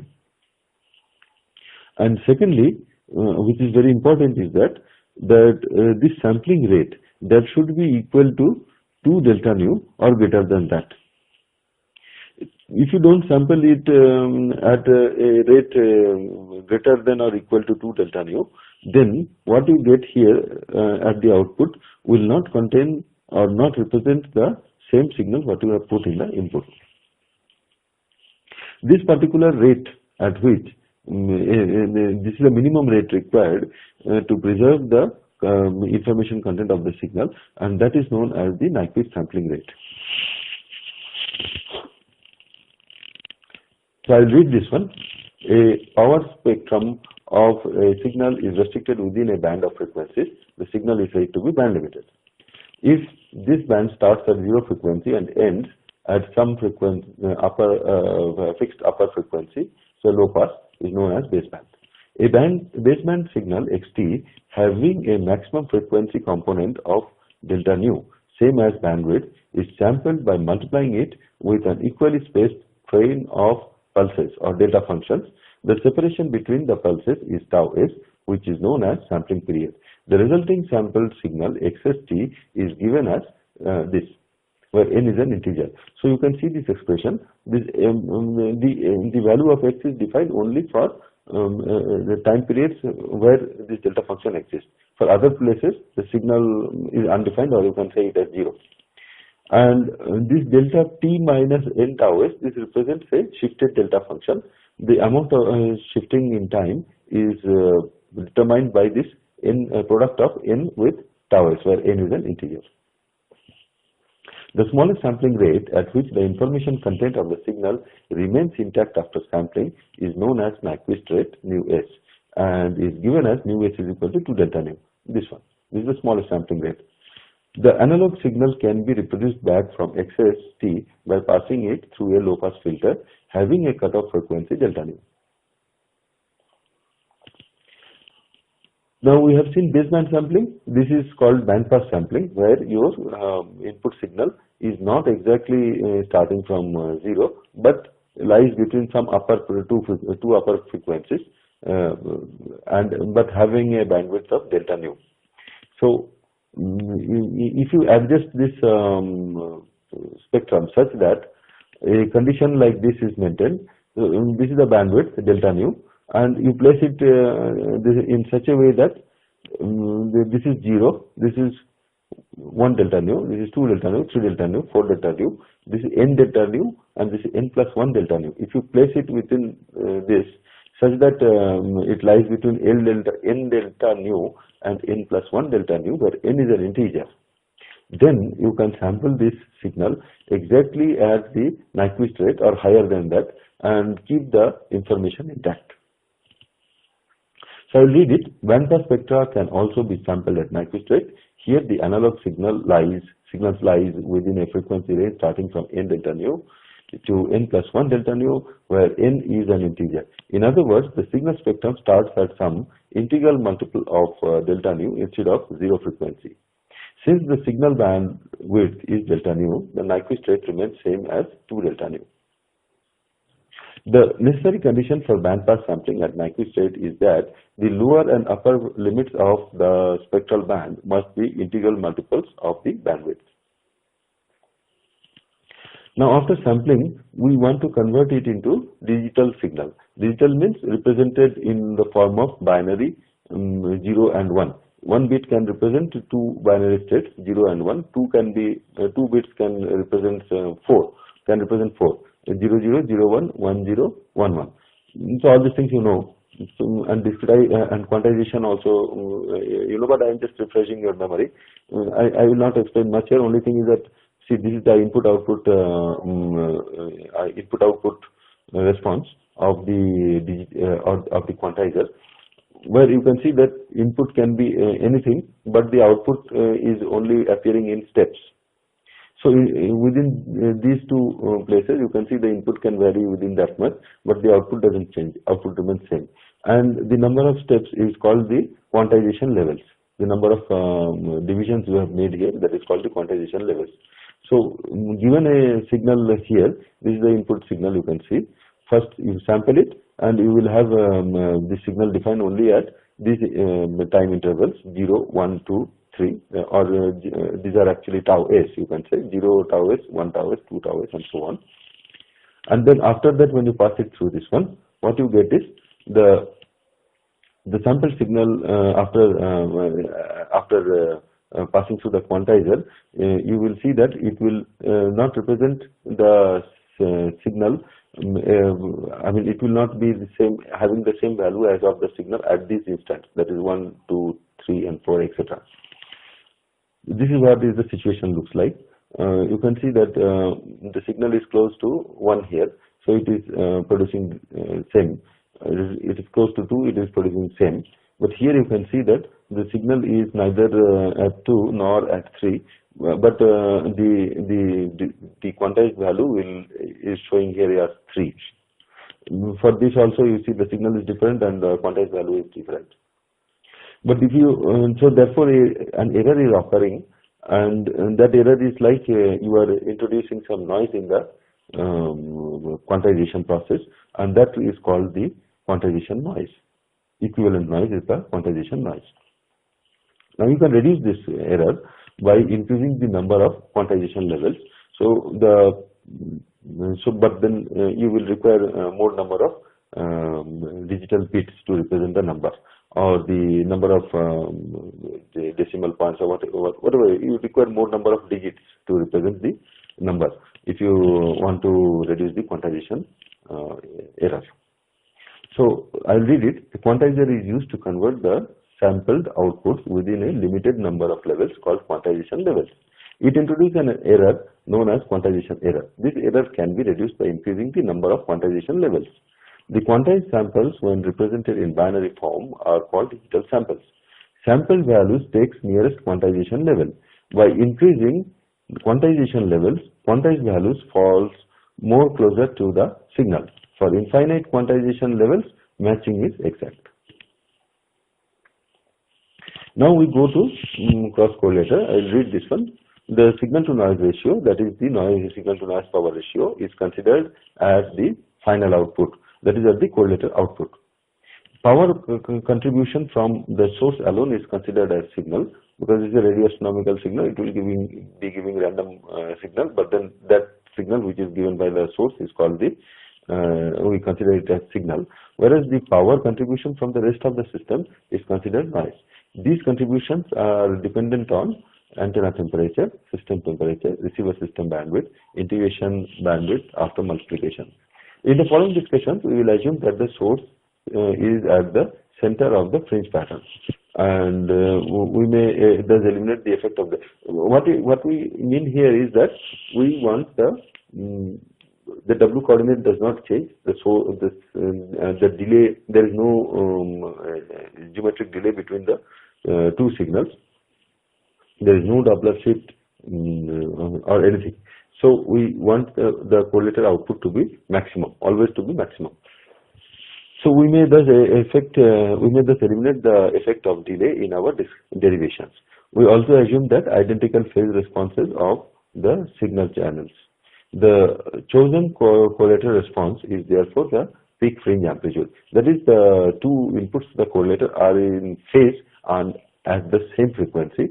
So they always at the same frequency and are in phase, and they do not vary with the change of the source position. So that the correlator output is always maximum, and that is the peak fringe amplitude, and that is equal to the modulus of visibility. So we have talked about this earlier. So that is equal to the modulus of visibility. Now we see the spectrum that is entering into the into the correlator. This is the spectrum which is entering into the correlator on both sides, and then we have represented in both negative and positive frequencies. So this is the amplitude of the spectrum. H0 square k tau s is the response. H0 is the response of the system, and here you can see that these are the bandwidth of the signal centered at a frequency nu naught. Now in this operation we will consider the antenna temperature to be much less than the system temperature. So what we want to see that we want to see the complete spectrum of a correlator output, the output of a correlator. So first what we will do is that we will see what is the spectrum that is entering into the correlator, and then we have seen this one. Then after multiplication we will see what happens. After multiplication, this is what happens. This entire spectrum is shown after the multiplication, and then after integration, that is not shown here, but I will tell you that only this zero frequency is very close to zero will be present. So this spectrum is obtained from here if you consider the response of both sides of antenna M and antenna N. These systems are identical. So you can generate this one by taking the correlation between this with itself, or M with N, and this is what you will get. Or you can do the same by taking the convolution of this one with itself. So you will get the same thing. So I will read it in case I missed something. Complete spectrum from time lag product before integration. Time lag product means integration. First is multiplication, then integration, and then followed by Fourier transform. That is called a lag correlator. We will talk about it. Here consider that the signals are in time domain, and we are just multiplying and integrating them. Only frequencies close to zero are able to pass through the integrator. So the integrator will allow only the frequencies that are very near to DC. The required signal spectrum appears as a delta function at zero frequency, shown by thick arrow. This is the one. Antenna temperature is much less than system temperature. K is Boltzmann constant, and since input spectra HM nu modulus square and HM nu modulus square contain both negative and positive frequencies and are symmetric about the origin. That is, you can see that they are symmetric about the origin. The output noise spectrum can be considered as proportional to either the convolution between these two or the cross correlation between these two. Just now I said this one. Okay. Now we go to the here we describe some of these things which we will be using in our expression. So this TAM and TAM are antenna temperatures for M and N, this M and N antennas, and TSM and TSN are the system temperatures respectively for the paths M and N. HM nu and HN nu are the respective responses of the systems associated with M and N antennas. 2 delta nu LF equivalent integration bandwidth of correlator. So this is the correlator. The integrator will have some bandwidth, is the equivalent bandwidth of that integrator. And RSN is the signal to noise power ratio. In general, HM nu and HN nu have identical rectangular bandwidth delta nu IF. Unless the antenna temperatures are greater than their respective system temperatures, detection is not possible. You know that system temperature is calculated by keeping the antenna at the cold sky, and the sum of the cold sky antenna temperature plus the noise seen at the receiver side from the antenna. If you add these two temperatures, the noise temperature seen in the receiver side from the antenna plus the antenna temperature when antenna is pointed to cold sky, that sums out to be the system temperature. And here this HM nu and HN nu have identical rectangular bandwidth. So we have assumed that both have same rectangular bandwidth of delta nu IF, and in that case we obtain the signal to noise ratio as this one. So TAM and TAN are the antenna temperatures, TSM and TSN are the system temperatures. Delta nu IF is the bandwidth of the signal, and delta nu LF is the bandwidth of this integrator. And tau A, let tau A be the data averaging time of the correlator. Averaging in time domain may be described as convolution of the time signal with a rectangular function of unit area having a width tau A. So here it is. This is a function, and this is convolved with a rectangular function having a width tau A and a height 1 by tau A, so that the area is always unity. Hence, the equivalent integration bandwidth to delta nu LF, including both positive and negative frequencies, is related to tau A as by this expression. So you know that the Fourier transform of a rectangular function is a sinc function. Sinc function means sin x by x. So this term comes from there actually. This is the spectrum square.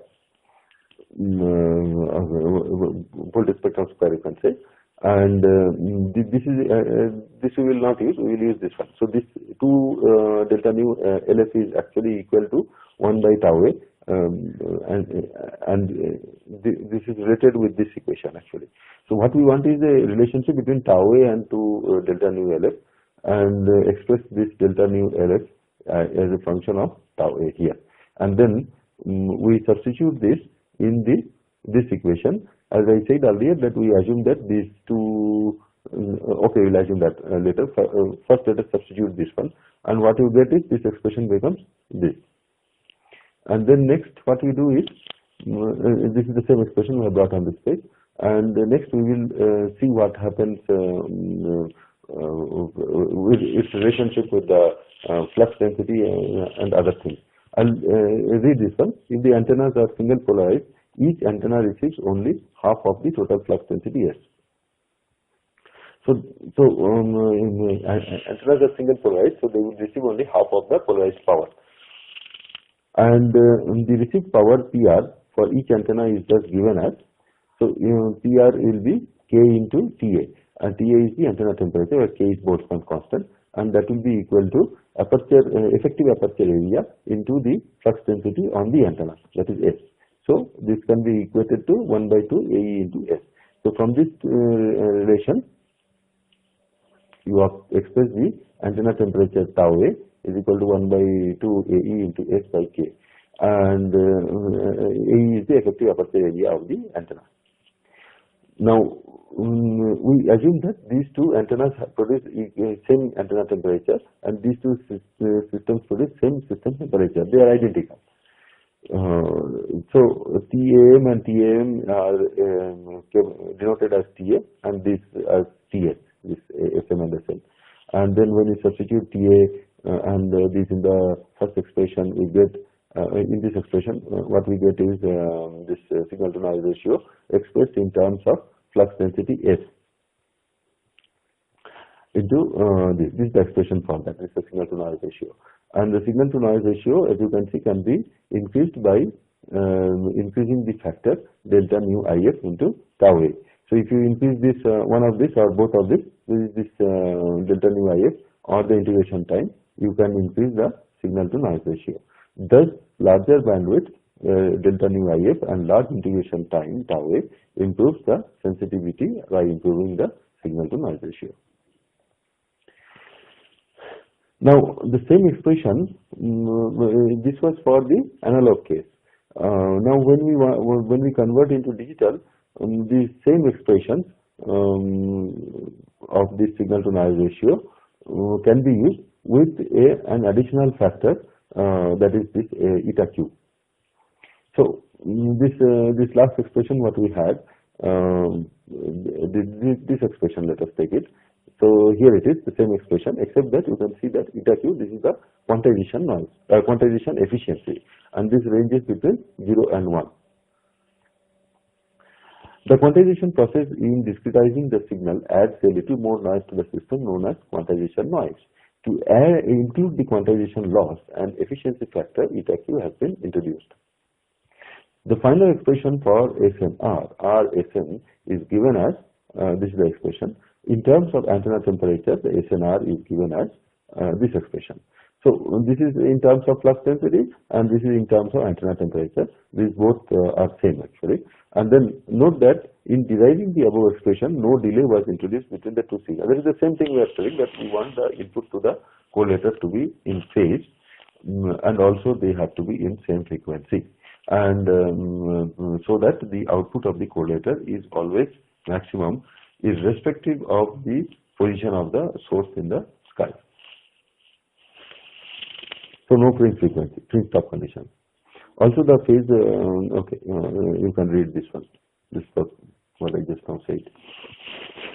Now, RMS noise as complex correlator output. So we consider a simple digital correlator. This SNR is given as that same expression we have carried over here, and we want to know what is the minimum detectable flux density or something like that. So what we want to know is what should be the flux density at the antenna input, so that the correlator produces or responds to that flux density. So for obtaining that, what we do is we substitute RSN is equal to 1 and replace S by SCRR. SCRR represents that particular flux density which you want. And then when we express this, rearrange this equation, we get this one. So we may visualize SCRR as the flux density in watts per meter square per hertz of an unresolved source located at the phase reference point that gives a peak fringe amplitude equal to the noise from the system. Here, Ts represents the system temperature in Kelvin, K is Boltzmann constant, delta nu IF represents the effective rectangular IF bandwidth, tau A is data averaging time, AE is effective aperture area of each antenna, and NQ is the efficiency factor relating quantization loss. So any unresolved radio source on phase reference center producing a flux density less than S correlator is not detectable at the correlator output. So these measurements you do at the time of making the radio telescope. You have to specify what are the things that it can observe. Engineers have to do this stuff. So they this is the sensitivity, you can say, the minimum detectable flux density, you can say. In a complex digital correlator under fringe stop condition, the output, cost, and real and sign imaginary components from Hilbert transform pair. So you can see that this is a complex correlator. You have got actually two correlators here.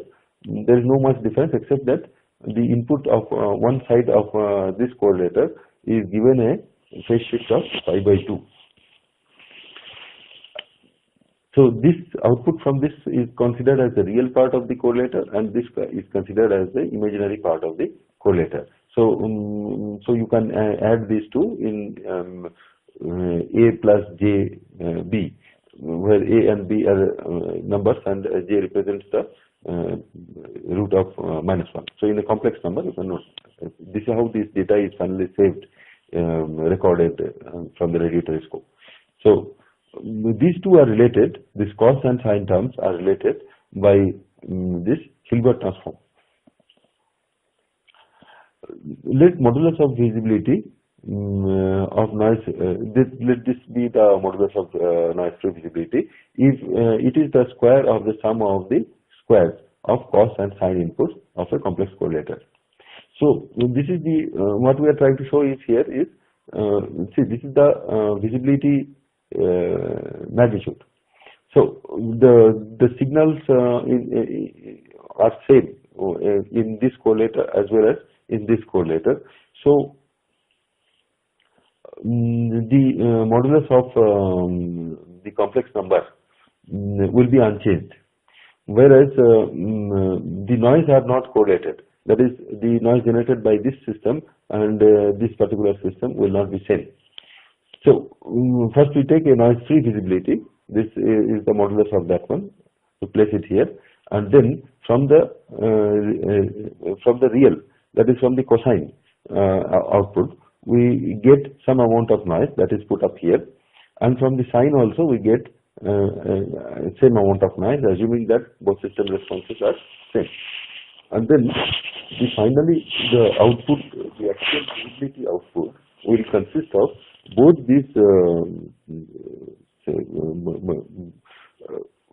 these noises. So these two noises forming a complex number will, this is the modulus of that. That added with the modulus of pure visibility will give you the actual correlator output, ZCRR. Here it is defined. The correlator output ZCRR contain both the signal value V and noise epsilon n.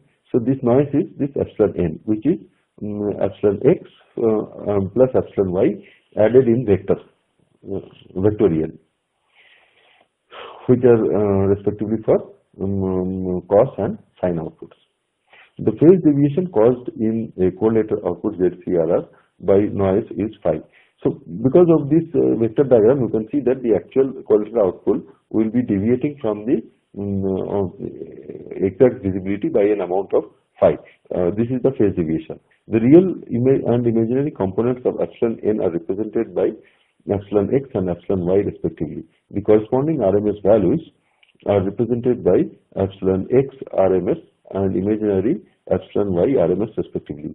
Each of these values is equal to this flux density, so minimum detectable flux density or something like that, which is the uncertainty in the measurement. The noise epsilon n has an RMS amplitude equal to this.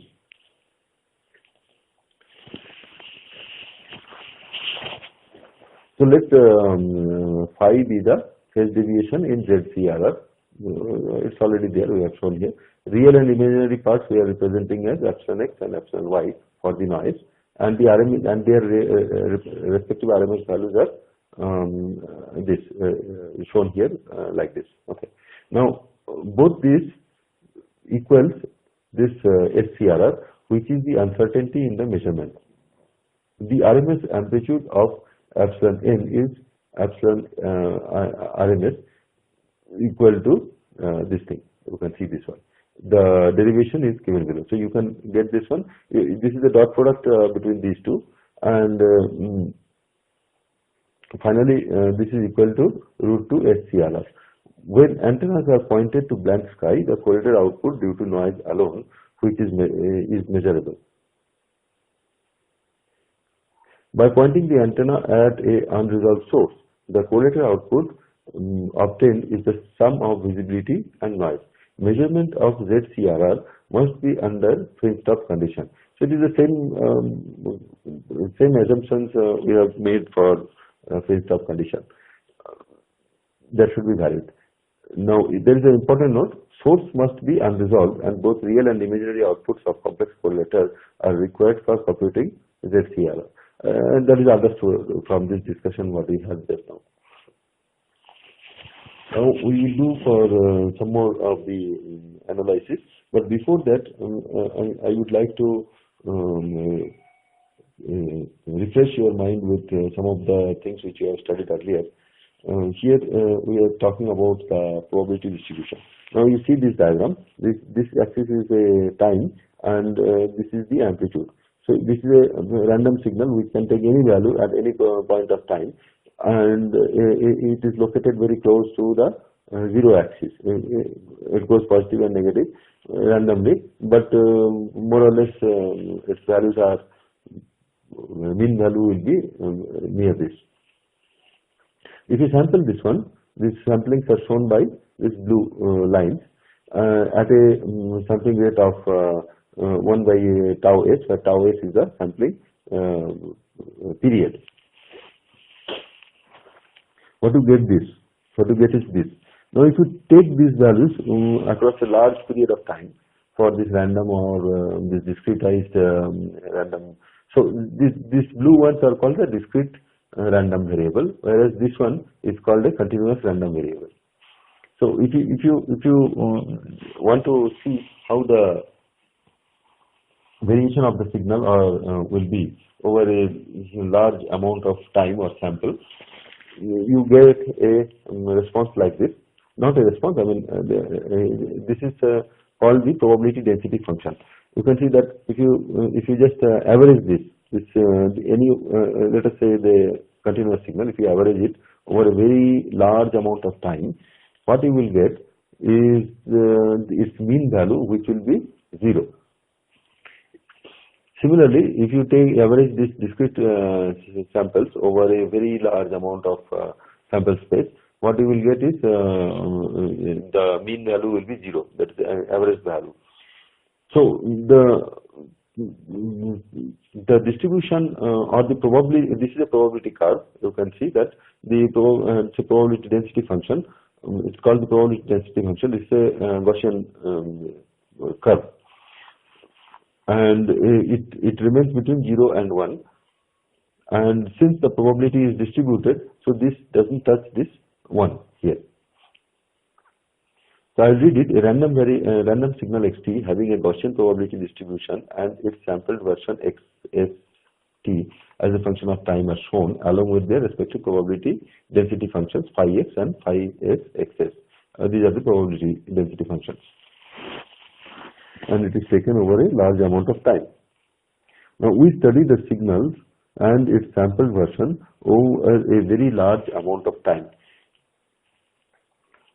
This mu is called the mean. The time average of the signal is known as the mean. The mean tends to 0 if taken over a large time duration. So this is the formula for that, for calculating this mean. You are integrating it within a large period of time and dividing it by the duration, time duration, time t. In discrete sample space, you will take in terms of number of samples. So n tends to infinity, I is equal to 0 to n minus 1 of xi, where xi is the sample.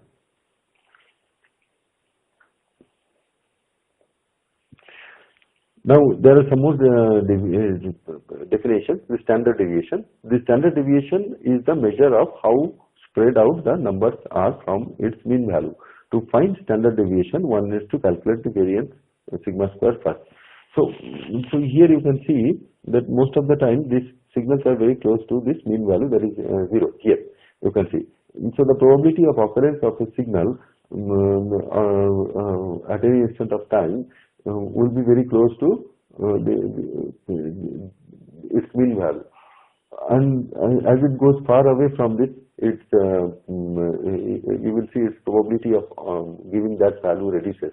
So here you see that this probability reduces, but probability of the value lying very close to this mean value is maximum. So this spread of this or this distribution of this random variables over a large period of time, in this probability density function, you can see that it has probabilities for occurrence of other values also, but this is described by the spread. So how much far these values are with respect to the mean, that is obtained by standard deviation, and that's a measure of that, and the variance is the square of that. So the square of standard deviation is called variance. They are given as variance of xt is sigma square is equal to this limit. You can see that this is the random variable minus its mean, square of that, and dividing by the same amount of time, and you want it for large time duration, so t tends to infinity. And similarly for discrete functions, you can see that sigma square is equal to same, except that it is in discrete form. And then now you know what is variance. Variance is should be a positive quantity because it comes out from the squaring of that and adding of that. So it is always positive. So you take the square root of that. So it should be positive. So you will get the spread standard deviation. Now you also should know what is the mean square value. The mean square value is given as that you have to make this mu as 0, or the mean should be 0. So it will represent the same equation here. So the mean square value is equal to the same thing squared over and averaged over the period of t, where t is very large number, and this is for the discrete sample space. You can use n here, and here is the same expression. Now there is very important thing that if the mean mu is 0, the variance sigma square equals the mean square value MST. The square root of mean square value is known as the root mean square value. So in any distribution, if in any Gaussian distribution, if the signal lies very close to 0, so that its mean is always 0, then in that case you can calculate the variance, which will be the same as the mean square value. So here you can see that there are some probability density functions we have plotted for different values of mean and variance. So this curve you can see that the mean is -2. So here it is 0, 1, -1, -2. So the mean is lying here, and the variance is 0.5. So you have this curve, and the area under this curve, the total area should be unity. This particular curve, you see, it has got a variance which is larger. If you have less variance, then this bell curve seems to be thinner, and its probability of occurrence or the spread on other sides reduces. So the probability of occurrence of this variable at its mean value is maximum. If there is no variance, then this should actually reach unity. So the probability density function PDF is a mathematical function which describes the probability of occurrence of any or all possible events. The PDF phi of a continuous random variable x having a Gaussian distribution normal, which is also called normal distribution, provided in a Gaussian distribution you can have any value. Whereas any value means you can have you have no limit for upper and minimum or maximum value, but then when you divide it by the maximum value, it gets normalized and that normalized curve will have the same response of the original curve, except that it will be normalized, and that sort of distribution is called the normal distribution. Mean is mu and variance sigma square, and this Gaussian distribution probability density function phi is given as this function. So these bell curves are given by this. And now note, for continuous random variable, area under the curve is unity, since it represents the total probability of all events, that is area under this curve. For discrete random variable, the sum of probabilities all events is unity. The possible values of sample signals unquantized in our case of study are infinite and are assumed to be Gaussian. Now we have cumulative density function, CDF. These are the plots for it. I will read it here. If nothing much to be explained here, I will refer to the reading here. The cumulative density function CDF, capital phi, describes the probability of a continuous random variable falling in the interval -infinity and x0. So, for example, this 0.6 corresponds to the probability of this variable from -infinity to this particular value here.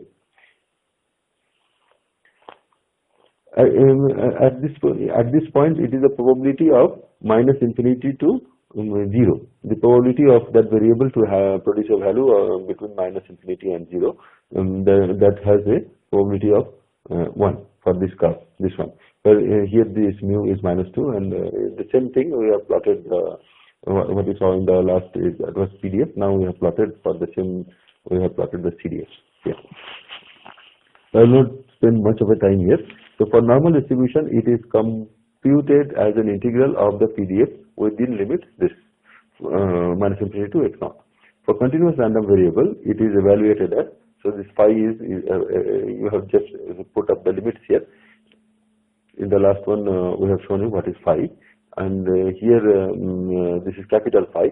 This is this CDF, cumulative density function, is plotted here as a function of the random variable, and you have taken the phi and you are integrating it over minus small phi minus infinity to x naught, and this one you are integrating it.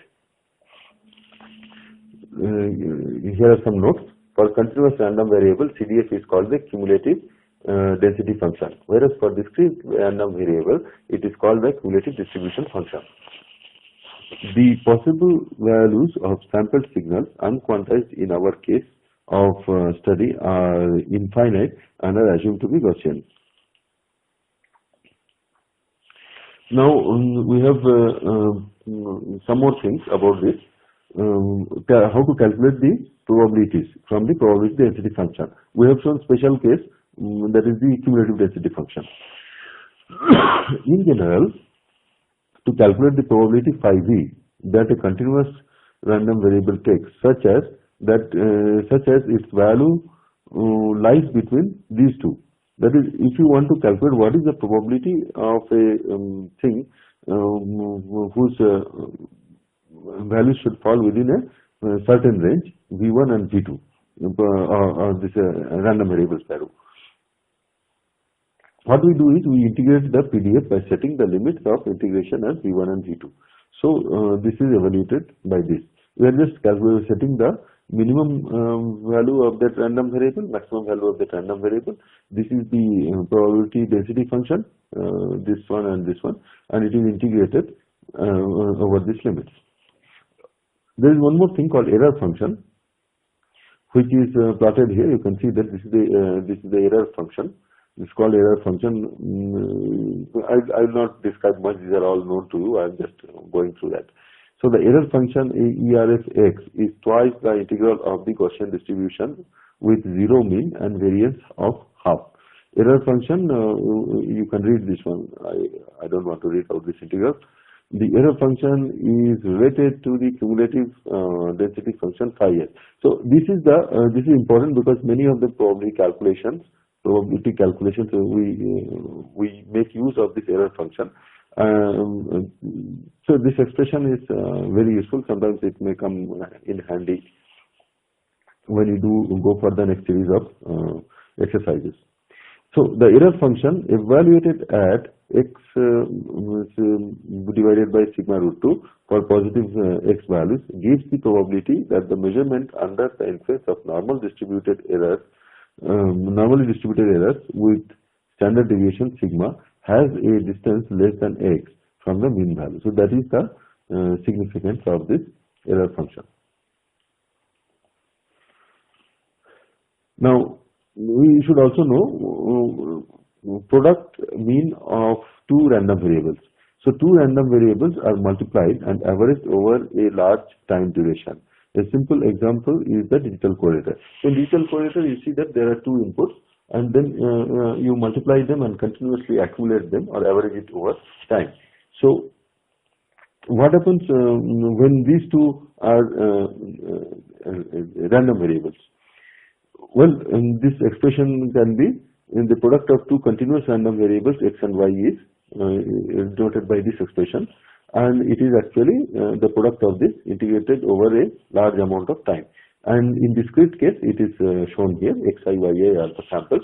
N is the number of samples divided by the number of samples, total number of samples. The product of two random numbers is also a random number. Thus, over a very large sample space, the product mean of tends to 0, provided the probability distribution is Gaussian with mean 0.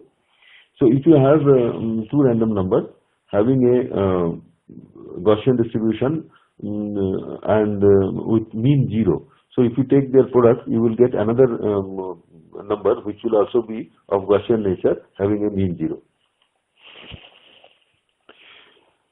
Re-expressing expression of the variance. So this formula we will be using in the next slides what we have. So I am just showing you the mathematical derivation here.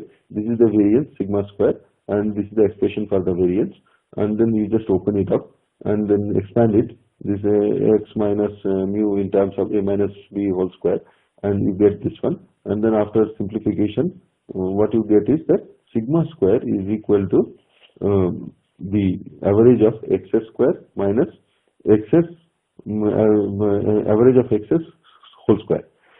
So this expression you will see we will use many times in the next few slides. Digital correlated systems. Though digital systems have technological limitations in context of high-speed sampling, there are advantages to analog systems in many respects. They offer better delay control and give high accuracy timing pulses to the system. For this reason, most of the digital systems of today stand on cutting-edge technology.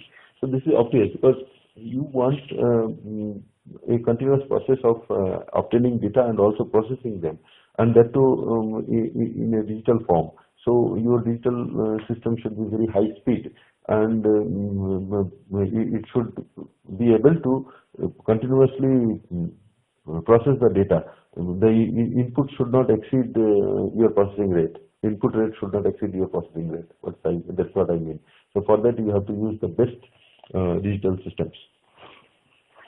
The analog signals are sampled at Nyquist rate or higher and converted to discrete form without any information loss. These discrete values are then approximated to a nearest available digital value through a process called quantization. We have already spoken about this. The number of quantized states, n quantized, comes from the number of bits, n bits, used for representing a discrete value. These are related as n quantization is equal to 2 to the power n bits. For example, if you have 2 bits, then the number of quantization levels will be n is equal to 2 to the power 2, that is equal to 4. Since n quant is a finite quantity, a distortion occurs in the digital signal known as quantization noise. The digital correlated output is an approximation of linear correlation function R tau and R tau, capital R tau.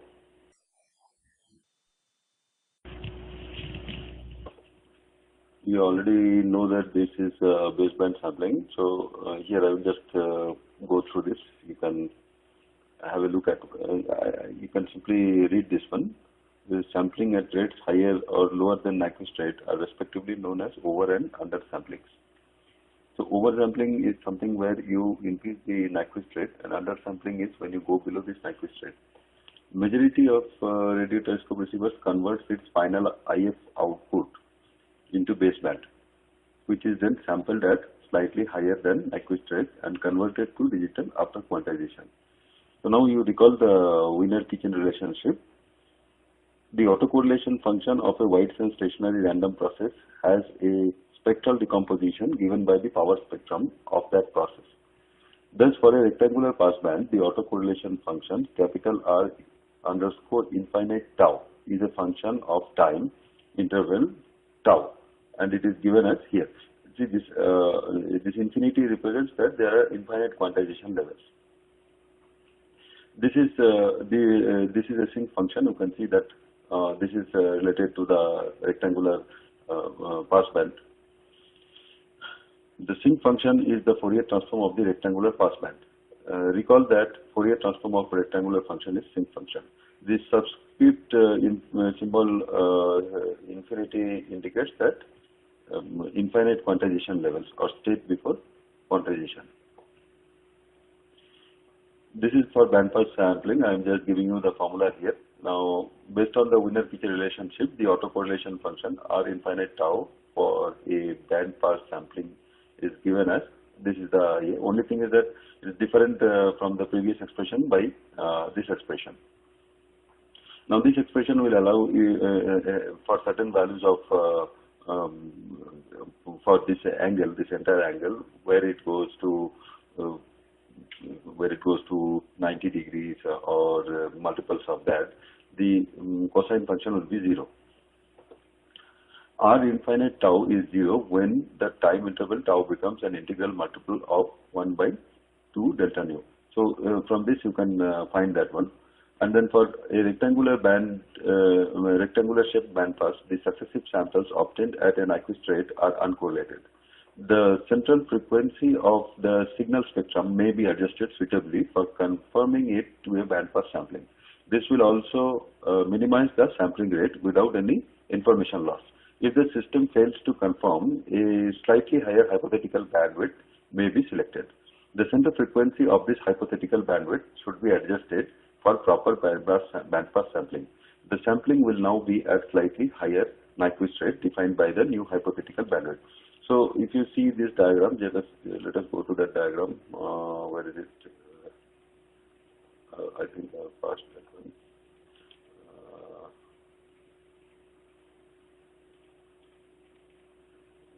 Well, I am not able to find it. Let us see if I go more.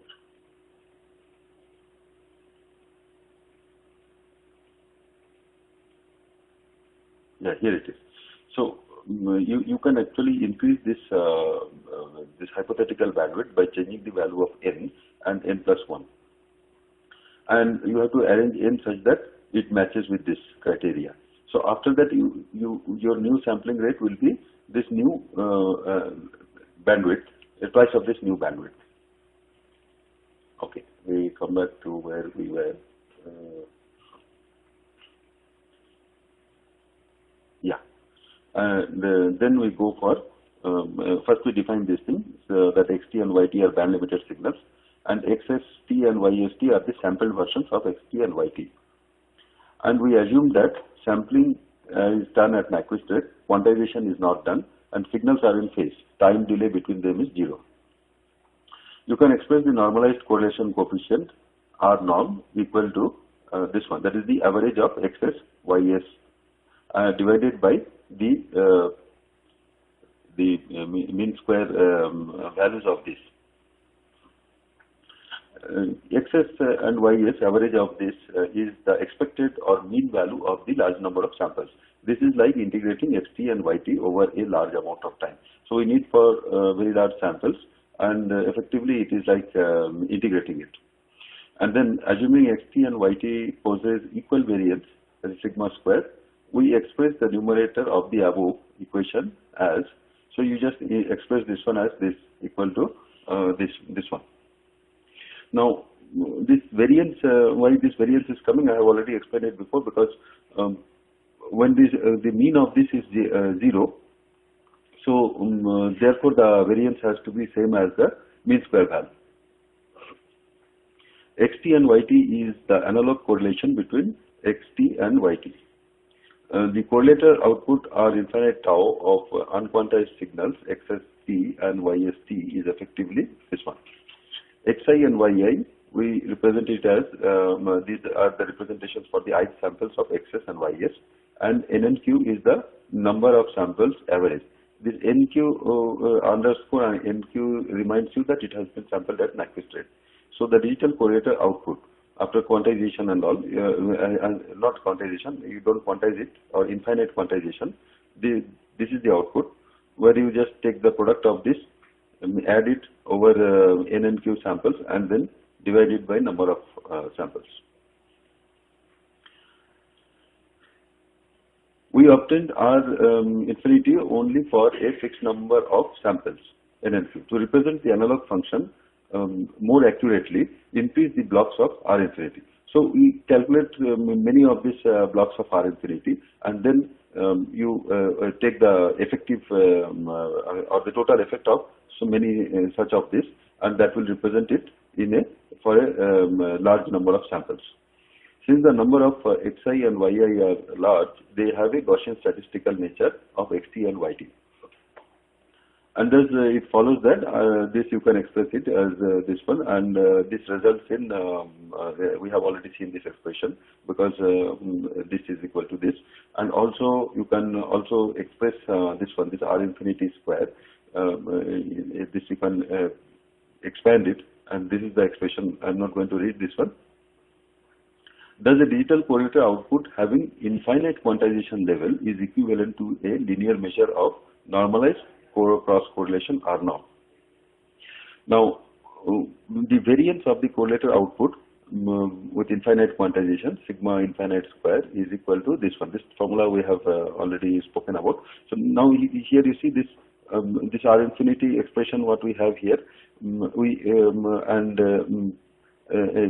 This is one of them. This is the mean of this number of blocks of R infinity, and from this one.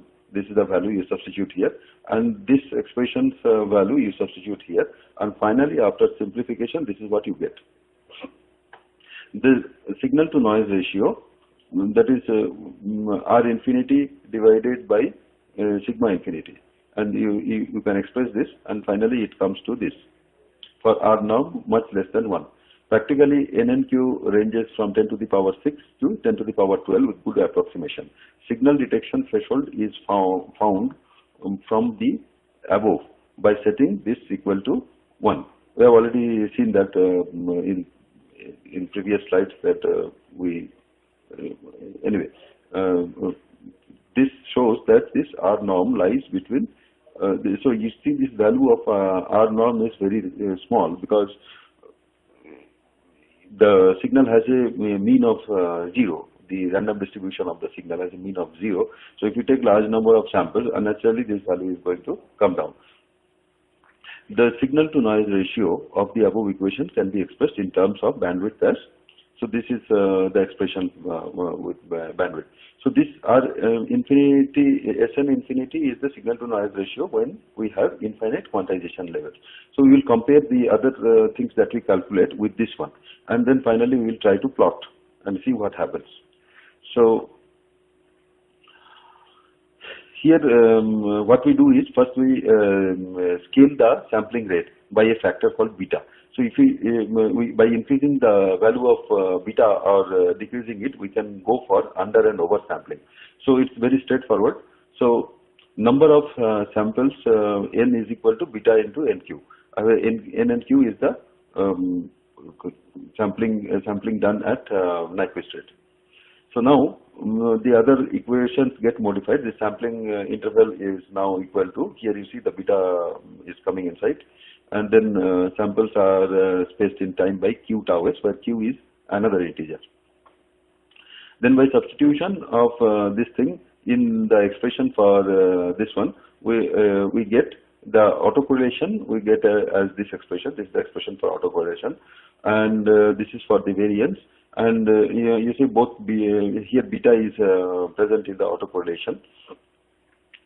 Then the signal to noise ratio is expressed in terms of beta.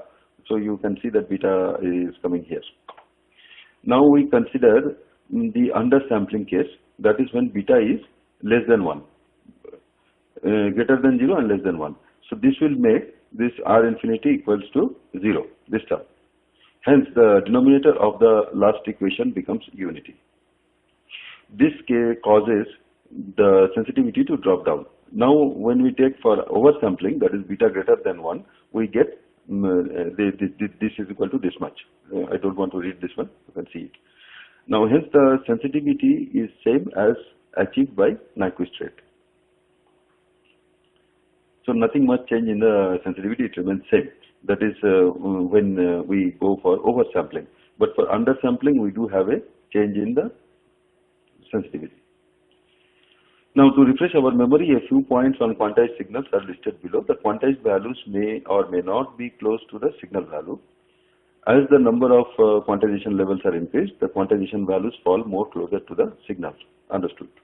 When the number of quantization levels becomes infinity, the quantized signal values exactly matches the signal values at those time instants because it is discretized. We now discuss the correlation results of sampled but finitely quantized signals. Our focus will be on three important points. That is, relationship between the measured correlation with the normal cross correlation coefficient R norm, sensitivity losses, and extent to which the lost sensitivity may be restored by oversampling.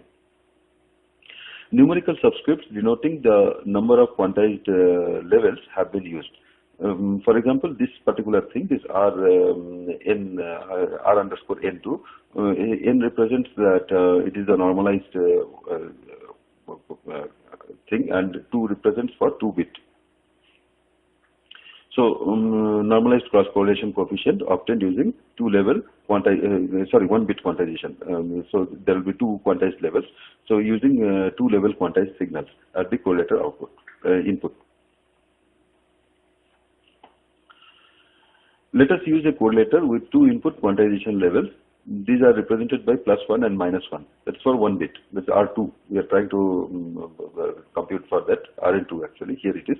And this is related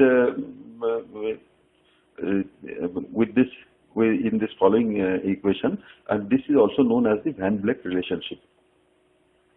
Now xi hat and yi hat may represent the quantized states of xi and yi, where I is an integer which represents the sampling point. So these are the same as xi, yi, except that it has been quantized.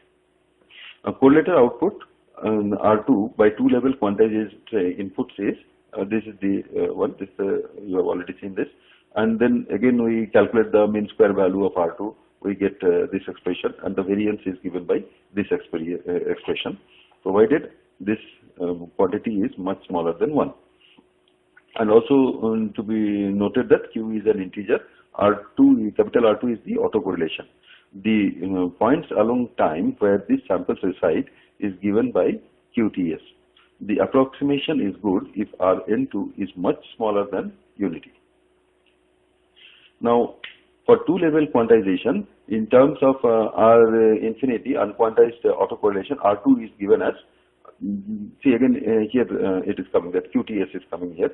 Now we compute this with the Van Vleck relationship, and then the signal to noise ratio RSN2 at the correlator output, we obtain this equation. So this is what we are trying to get for 2 bits, 2 level quantization, 4 level quantization, 3 level quantizations and all. That's what we are trying to calculate. And then finally we try to find out what is the increase or decrease of its value with respect to what we obtained for unquantized. So that is what we are intending to do here. So first we calculate this RSN2, and then when we substitute that n is equal to beta nq, and we evaluate the ratio of SNR. This eta 2 is the ratio of SNR, which is the ratio of SNR of two level quantized correlator to SNR of an unquantized correlator is given here. And if you recall that NNQ is the number of samples at Nyquist rate. The factor beta is for studying the over and under sampling cases.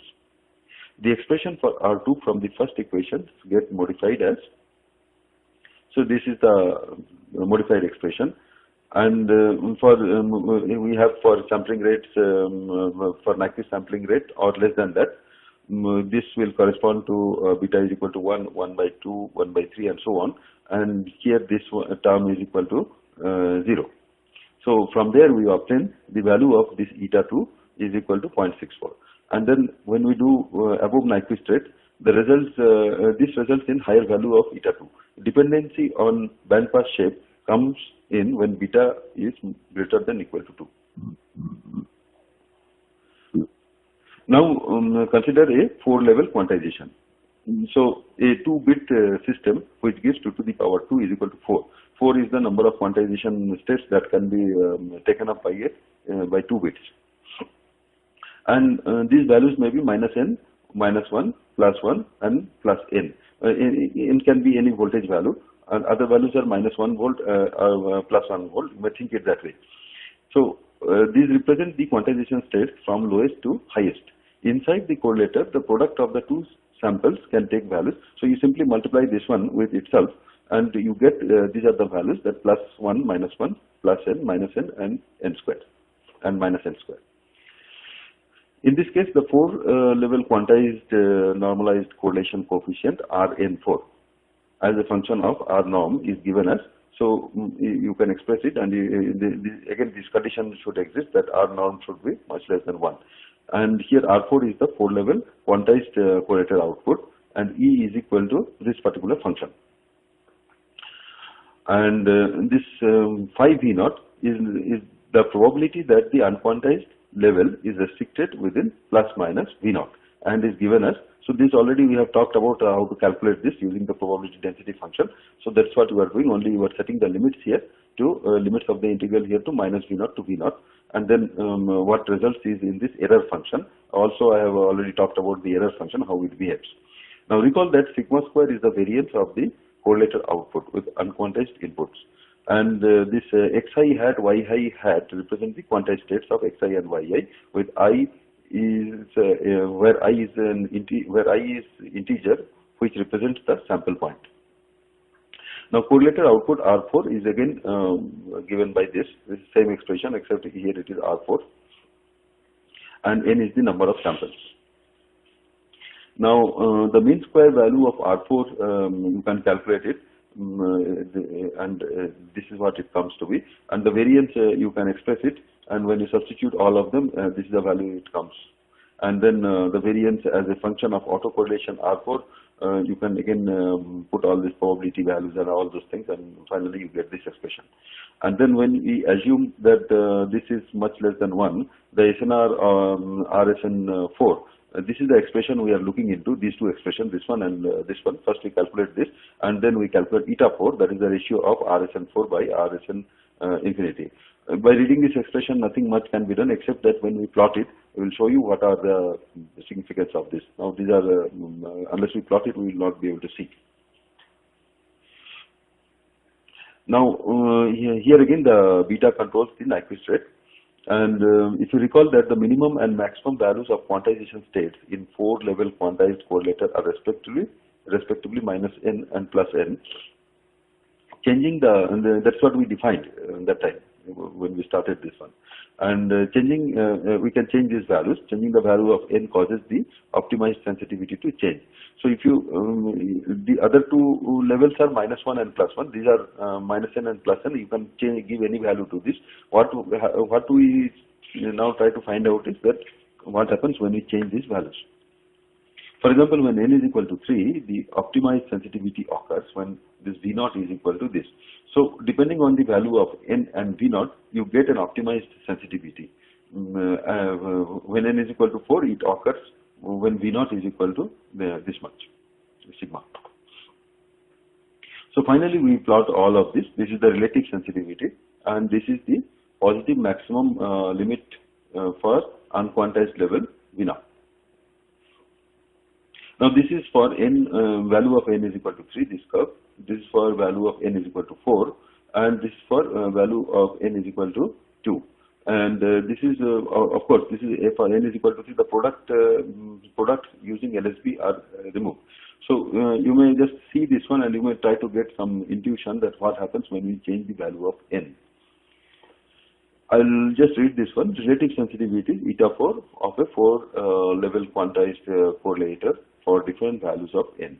2-bit system with n is equal to 2, 2-bit system with n is equal to 3. So these are all what just now I explained here. Okay. Now we go for other level type, other quantization levels. So far we have seen the quantization levels as even numbers. Sometimes odd number of quantization levels are preferred for certain advantages.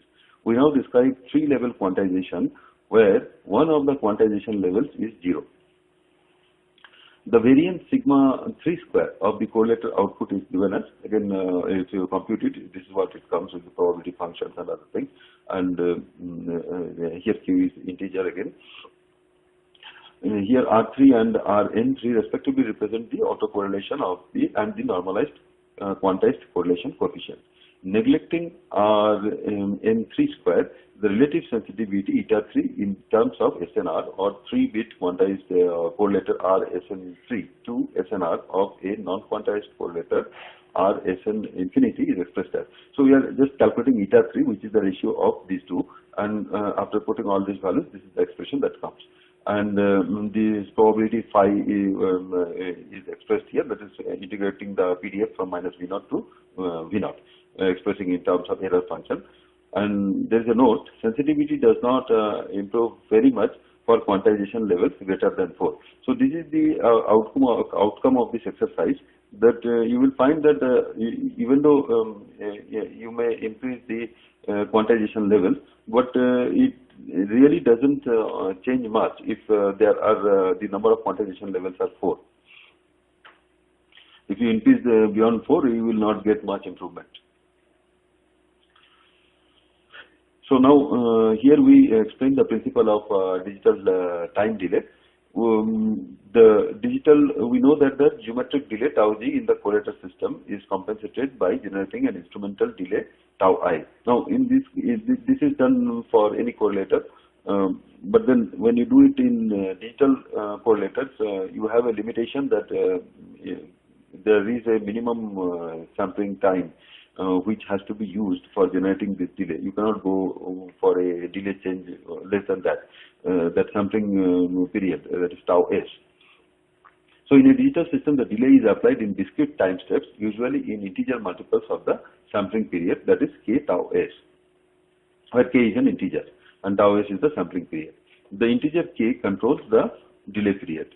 So generally we can use a shift register for this, where this is a shift register. You can see that one. Here there are 4 memory locations, and you can actually set these memory locations in different states, and then there is a clock signal that is given at an interval of tau s, the sampling period. The clock works at sampling period, and then when you apply a clock pulse, the data on this memory location will move to the next location. In the next clock pulse, it will move to this one, and then it will move to the other one, and so on. So the shift register can be first loaded with a number, and then with each clock pulse, these numbers can be taken out at this port. And again, it can be loaded directly parallelly like this, or it can be loaded serially, that you send a serial number, and each of these numbers get one by one, and they are shifted on this in this direction, and finally they will come out after 4 clock cycles, because there are 4 cells here. So the data can be entered and taken out in the following mode: serial into parallel out. So you give a serial in, you can take out the parallel data. Then serial into serial out, that is, you give a serial data, and with clock pulses you get it serially out here. Parallel into serial out. So here you have parallel input, and you can clock it, and you can get a serial output of this. For example, well, I will explain it. Before that, just let me finish this one. This parallel into parallel out. So you get inside parallelly, and you can take out parallel output. So for making it as a delay, for generating a delay, you have to generate the delay of n into or k into tau s, that way. So the shift register may be used for generating delay. In shift register, the first cell is assigned 1, the remaining cells is assigned 0. So you assign 1 here, and remaining you assign 0. So after 4 clock cycles, this 1 will come out. So you have generated a delay of 4 tau s. Here it is written, in a time period of t clock is required to move the cell's data into the adjacent cell. For convenience, t clock is kept as sampling period tau s. Currently, digital ICs are available which are software controlled and generate customized delays. Now, this is a very little bit of understanding of digital quadrature phase shift. So you see, this is a correlator where you have V1 and V2 are the inputs. There is a multiplier and an integrator here, and then a similar kind of thing what you have here, you have another one here. But then one of the signals on either this or this, in this case this one, is given a phase shift of pi by 2. And so the correlator, the outputs that are produced is, this is called the cosine component, and this is called the sine component. And these two are added in complex form, this output of this plus j of output of this one, and they are actually finally shaped. Now they use this, the sine component of a complex correlator is obtained by applying 90-degree phase shift in one of the signals before multiplying them. So this just now I have explained. And in analog correlator, a Hilbert transform of cos signal gives the sine signals. So this is straightforward in analog correlators. But in digital, there is a little bit of complexity because of the quantization and limited number of bits. So in digital correlator, Hilbert transform using digital circuits gives a limited accuracy because of limited number of samples, and SNR reduces by a few %. Now these are the reasons. Summation process in digital convolution increases the number of bits in the data. To reduce complexity, lower order bits are discarded, resulting in further quantization loss. That is you are limiting the numbers or the resolution of the numbers. Effectively, sine output suffers from a spectral distortion and reduced SNR as compared to cos. While designing broadband systems, these are more serious considerations when high data rate leaves a scope only for simple processing. So this has to be at the end of the edge of the technology. Now, this is a block diagram of a XF correlator. XF is a correlator symbol which indicates that correlation, that is X, is done first in the time domain followed by Fourier transform to frequency domain. This is also known as lag correlator. I have already talked about this little bit in the previous one of the slides. Now here there are two antennas. You can see this is output from antenna 1 and this from antenna 2, which are outputs. And then here there are three sets of correlators. One is this one, another is on this side, and in the center there is one more. And what you are doing is that you are just correlating this signal with this with time lags. And then after that, finally what you get, you are taking the first Fourier transform. Here you can see. In the center you have these two signals are multiplied without any delay and then integrated and given for FFT. Whereas on this left side, this antenna X signal, antenna 1 signals are given a time delay, whereas the antenna 2 signal just directly comes into this correlator, then gets multiplied and integrated. On this side, in this signal, this antenna 2 signal is given a delay. First it is here and it is multiplied with this one without any delay. This side is not a delay. So this is one clock cycle, this is second clock cycle, third clock cycle and so on, but this signal remains as it is and they are multiplied and integrated and given to FFT. So I will just read this one. A XF or a lag correlator using two antennas. Delay is applied in integral multiples of sampling period tau s. FFT is applied on correlator output. The left, middle and right set of outputs are respectively correlation measures between this y hat and delayed x hat, y hat and x hat, and x hat and delayed y hat. Okay. Now the other type of correlator is this FX correlator, where F stands for Fourier transform and X stands for correlation or multiplication integration, that is X actually. So if Fx is a correlator symbol which indicates Fourier transform F is performed first and then correlation X is followed. Input bit streams from antennas are converted to frequency spectra by a real-time FFT. Each of the frequency channels are then multiplied and integrated in complex form. So here you can see this is antenna 1 and this is antenna 2. They are first, the inputs are taken in this shift register from this 2, and then they are given a Fourier transformation, and the outputs from this, they are actually correlated now. See, the output from this one is after Fourier transform is multiplied here, and then here it is accumulated. Similarly, for the second channel, we are getting it here, and then again here, and doing it. So these are different frequency channels, and this is that's why it is called the cross power spectrum. I'll read this one. A FX correlator using two antennas, digitized signals are fed into shift registers whose output undergoes FFT at linear intervals of 2n sample periods. Correlations are made between one signal with the complex conjugate of the other.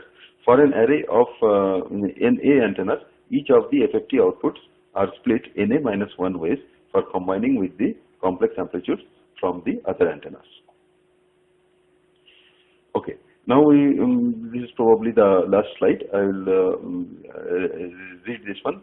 VLBI, this is a very long baseline interferometry.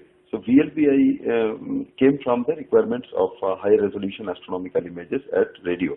Interferometers regular angular resolution at interferometers angular resolution at wavelength lambda is lambda by 2d cos theta. Now d is the baseline distance, and d cos theta represents its projection on the UV plane. So highest resolution is possible if you separate the antennas by a distance, maximum possible distance between two antennas can be the diameter of the earth. That is the possible highest distance on earth. And that is antennas on opposite sides of earth. So data from radio arrays all over the world are calibrated in time and phase and combined. Due to phase instability in fiber links beyond 200 kilometers, a single array data set is difficult to obtain. So fiber links, generally what people have observed is that if you increase the length beyond 200 kilometers, then there is a phase distortion which is unpredictable. Thus, extreme phase stable LO signals using atomic clocks are used on the spot, that is at the observatories. That is, internal data sets marked with precise timing and records are recorded independently. So you have two or more observatories separated in at a very large distance. You collect these data and you mark them you timestamp them with using atomic clocks, and then these are collectively matched and processed. So the post-processing is done. You collect this data and bring it together, and then they are collectively matched, and mutual correlations are generated from the data. So you can generate mutual cross correlations between antennas from observatory A with antennas from observatory B, and so you produce a huge amount of correlations. The process involves the correction of differential Doppler shifts due to Earth rotation and clock rate offset. So this, you know, because of Earth rotation, the W coordinate changes. So you have to all calibrate all those so that you have to bring it in a stationary form before going through this exercise. Now there are some news that is recently it has been possible to connect VLBI radio telescopes in real time employing the local time references using a technique known as eVLBI. In Europe, 6 radio telescopes of the European VLBI network (EVN) are connected with gigabit per second links via their national research networks and Pan-European Research Network (GEANT2). And the first experiments using this technique were successfully conducted. So there is a lot of stuff and talking about this going on in the internet. Maybe you can search these things for more information. I am not going to say much about this. Okay, so finally we go for the assignment problems. So the first problem is the two parabolic dish antennas of 2 meter diameter are separated by 20 meter. That is D is equal to 20 meter, and they form an interferometer. If the operating frequency is 150 megahertz, calculate the angular resolution. So for 150 megahertz, that is we have a frequency in JMRT at 150 megahertz. You can calculate the angular resolution, and this is the formula I have given here. You can calculate it. It's a lambda by 2D. So you can directly use it and get the angular resolution in radians. Now, the second problem, an interferometer forms a fringe pattern on the screen due to light from a distant star. The maximum intensity measured is found to be twice the minimum intensity. Calculate the magnitude of visibility. This is straightforward. You can just substitute this I max and I minimum, and you get the modulus of visibility. An optical interferometer uses a wave bandwidth of 1 nanometer. Find the coherence length at a wavelength of 500 nanometers. Compare this with a radio interferometer working at 610 megahertz having a bandwidth of 32 megahertz. So what I am saying is that 610 megahertz is a JMRT frequency. So if you just find out this coherence length at 1 nanometer, which is optical, as compared to radio at very longer wavelengths, then you will have some intuition about it. And this the formula is there. The C is the speed of light, NR is the refractive index of the medium, delta nu is the bandwidth. Now explain the additive radio interferometer and its fringe pattern using suitable diagrams. So this is straightforward. You can see these slides, somewhere you will find this one. And then using diagrams explain a 2-element multiplicative interferometer with its fringe pattern. What is meant by fringe stopping center of a radio interferometer. So all these things I have explained. You may go through the slides again and you can find it. What can be the maximum integration time of a correlator? Can it be increased infinitely for moving sources? So this answer you have to think about it, that why I have asked this one. If you think about this, you will find the solution. This is not very difficult. You can answer it. It's very straightforward, but you have to think slightly. Now, give diagrammatic representations of a simple correlator and a complex correlator. Explain this using equations. So you know what is the complex correlator, that Hilbert transform relationship, and all those things. Okay, you can explain them.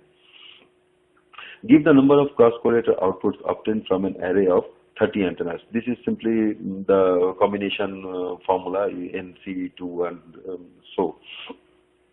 You can try this one. This formula is there in this slide. And here in question number 10, for a correlator array of 30 antennas, what would be the percentage loss in power if cell terms are eliminated? So the sensitivity will go down by a factor which is given here. It will be less than unity. You can calculate it. I just asked you to calculate it. It's a very simple formula. You can see. But what is important is, instead of 30 antennas, you can reduce it to some 10 antennas and 4 antennas, and you can see that what is the value of this. Whereas for 30 antennas, you will find it to be very close to near about unity. It will be. I mean, this value will be will not be affecting much of the sensitivity. Question number 11. Super heterodyne receiving systems are used in multiplicative interferometer, and a delay correction is done in the IF. Explain the term natural fringe frequency giving an expression. So this I have already given you this expression. I shouldn't have done this one, but anyway, and this new yellow is the local oscillator frequency, and d tau g, you know that tau g is the geometrical delay. All self-explained here, but you try this one. You think about it. What was the fringe frequency? Just refresh your memory and refresh yourself. In question number 12, if the number of IF stages is n, and if only LSB are chosen, for what values of n does the spectrum flip? So this is just when you use a super heterodyne receiver, you are converting the intermediate frequency. There will be two sidebands. Lower sideband and upper sideband, and in the lower sideband you see there is a change in frequency. The higher part of the spectrum goes to the lower side, and then if you convert again another down conversion, then again you will see that it will further flip. So that will help you to understand. I mean, give you the answer. I have already told this one. In 13, RUSB and RLSB are respectively the upper and lower sideband correlator responses of a single IF conversion receiver. What is the correlator response if both sidebands are used? Is there any gain in sensitivity? Should I have to answer this? No. You can answer it. For above problem, draw the tentative correlator responses as functions of non-zero delta tau, where delta tau is equal to geometric delay minus instrumental delay. This again, you can try this one. And tentatively draw the complete noise spectra that will be available within a period equal to a single integration period of correlator if integration is not performed, and explain it in details. So you can try this one. This all explanatory, and all of these things are in these slides. Now here is something which you have to calculate. An analog interferometer consisting of two antennas A and B are used to observe a radio source. If the system temperatures using A and B are respectively 35 Kelvin and 40 Kelvin respectively, and the respective antenna temperatures are 45 K and 43 K, find the SNR. Assume the integration bandwidth is 1 by 10 second inverse. So this is delta nu LF, and the IF frequency, IF system bandwidth is given as 32 megahertz. So this is these figures are very close to that of the GMRT, and you have to calculate this signal to noise ratio, and it's given by this. This is for system, and these are for antennas. This is for IF bandwidth, and so on. An interferometer shows a system temperature of 40K and antenna temperature of 50K. If the IF bandwidth is 32 megahertz and integration time of 16 seconds, find the SNR for a analog system and for a digital system with quantization efficiency 70%. So all of these values are given, you have to just put it and calculate. This is the for quantization efficiency, eta Q. Question number 18, calculate the minimum detectable flux density produced by an unresolved source located at the phase reference center of an interferometer, given the diameter of the dishes as 45 meter, aperture efficiency 40%. So you have to go to other lectures where, because you have to get the effective aperture area, given that 45 meter diameter and 40% is the aperture efficiency. A system temperature is given as 50K and integration time is 16 seconds and IF bandwidth is 32 megahertz and quantization efficiency is given as 70%. So I've already written here how to do that one. Calculate the effective aperture area and then use the following equation.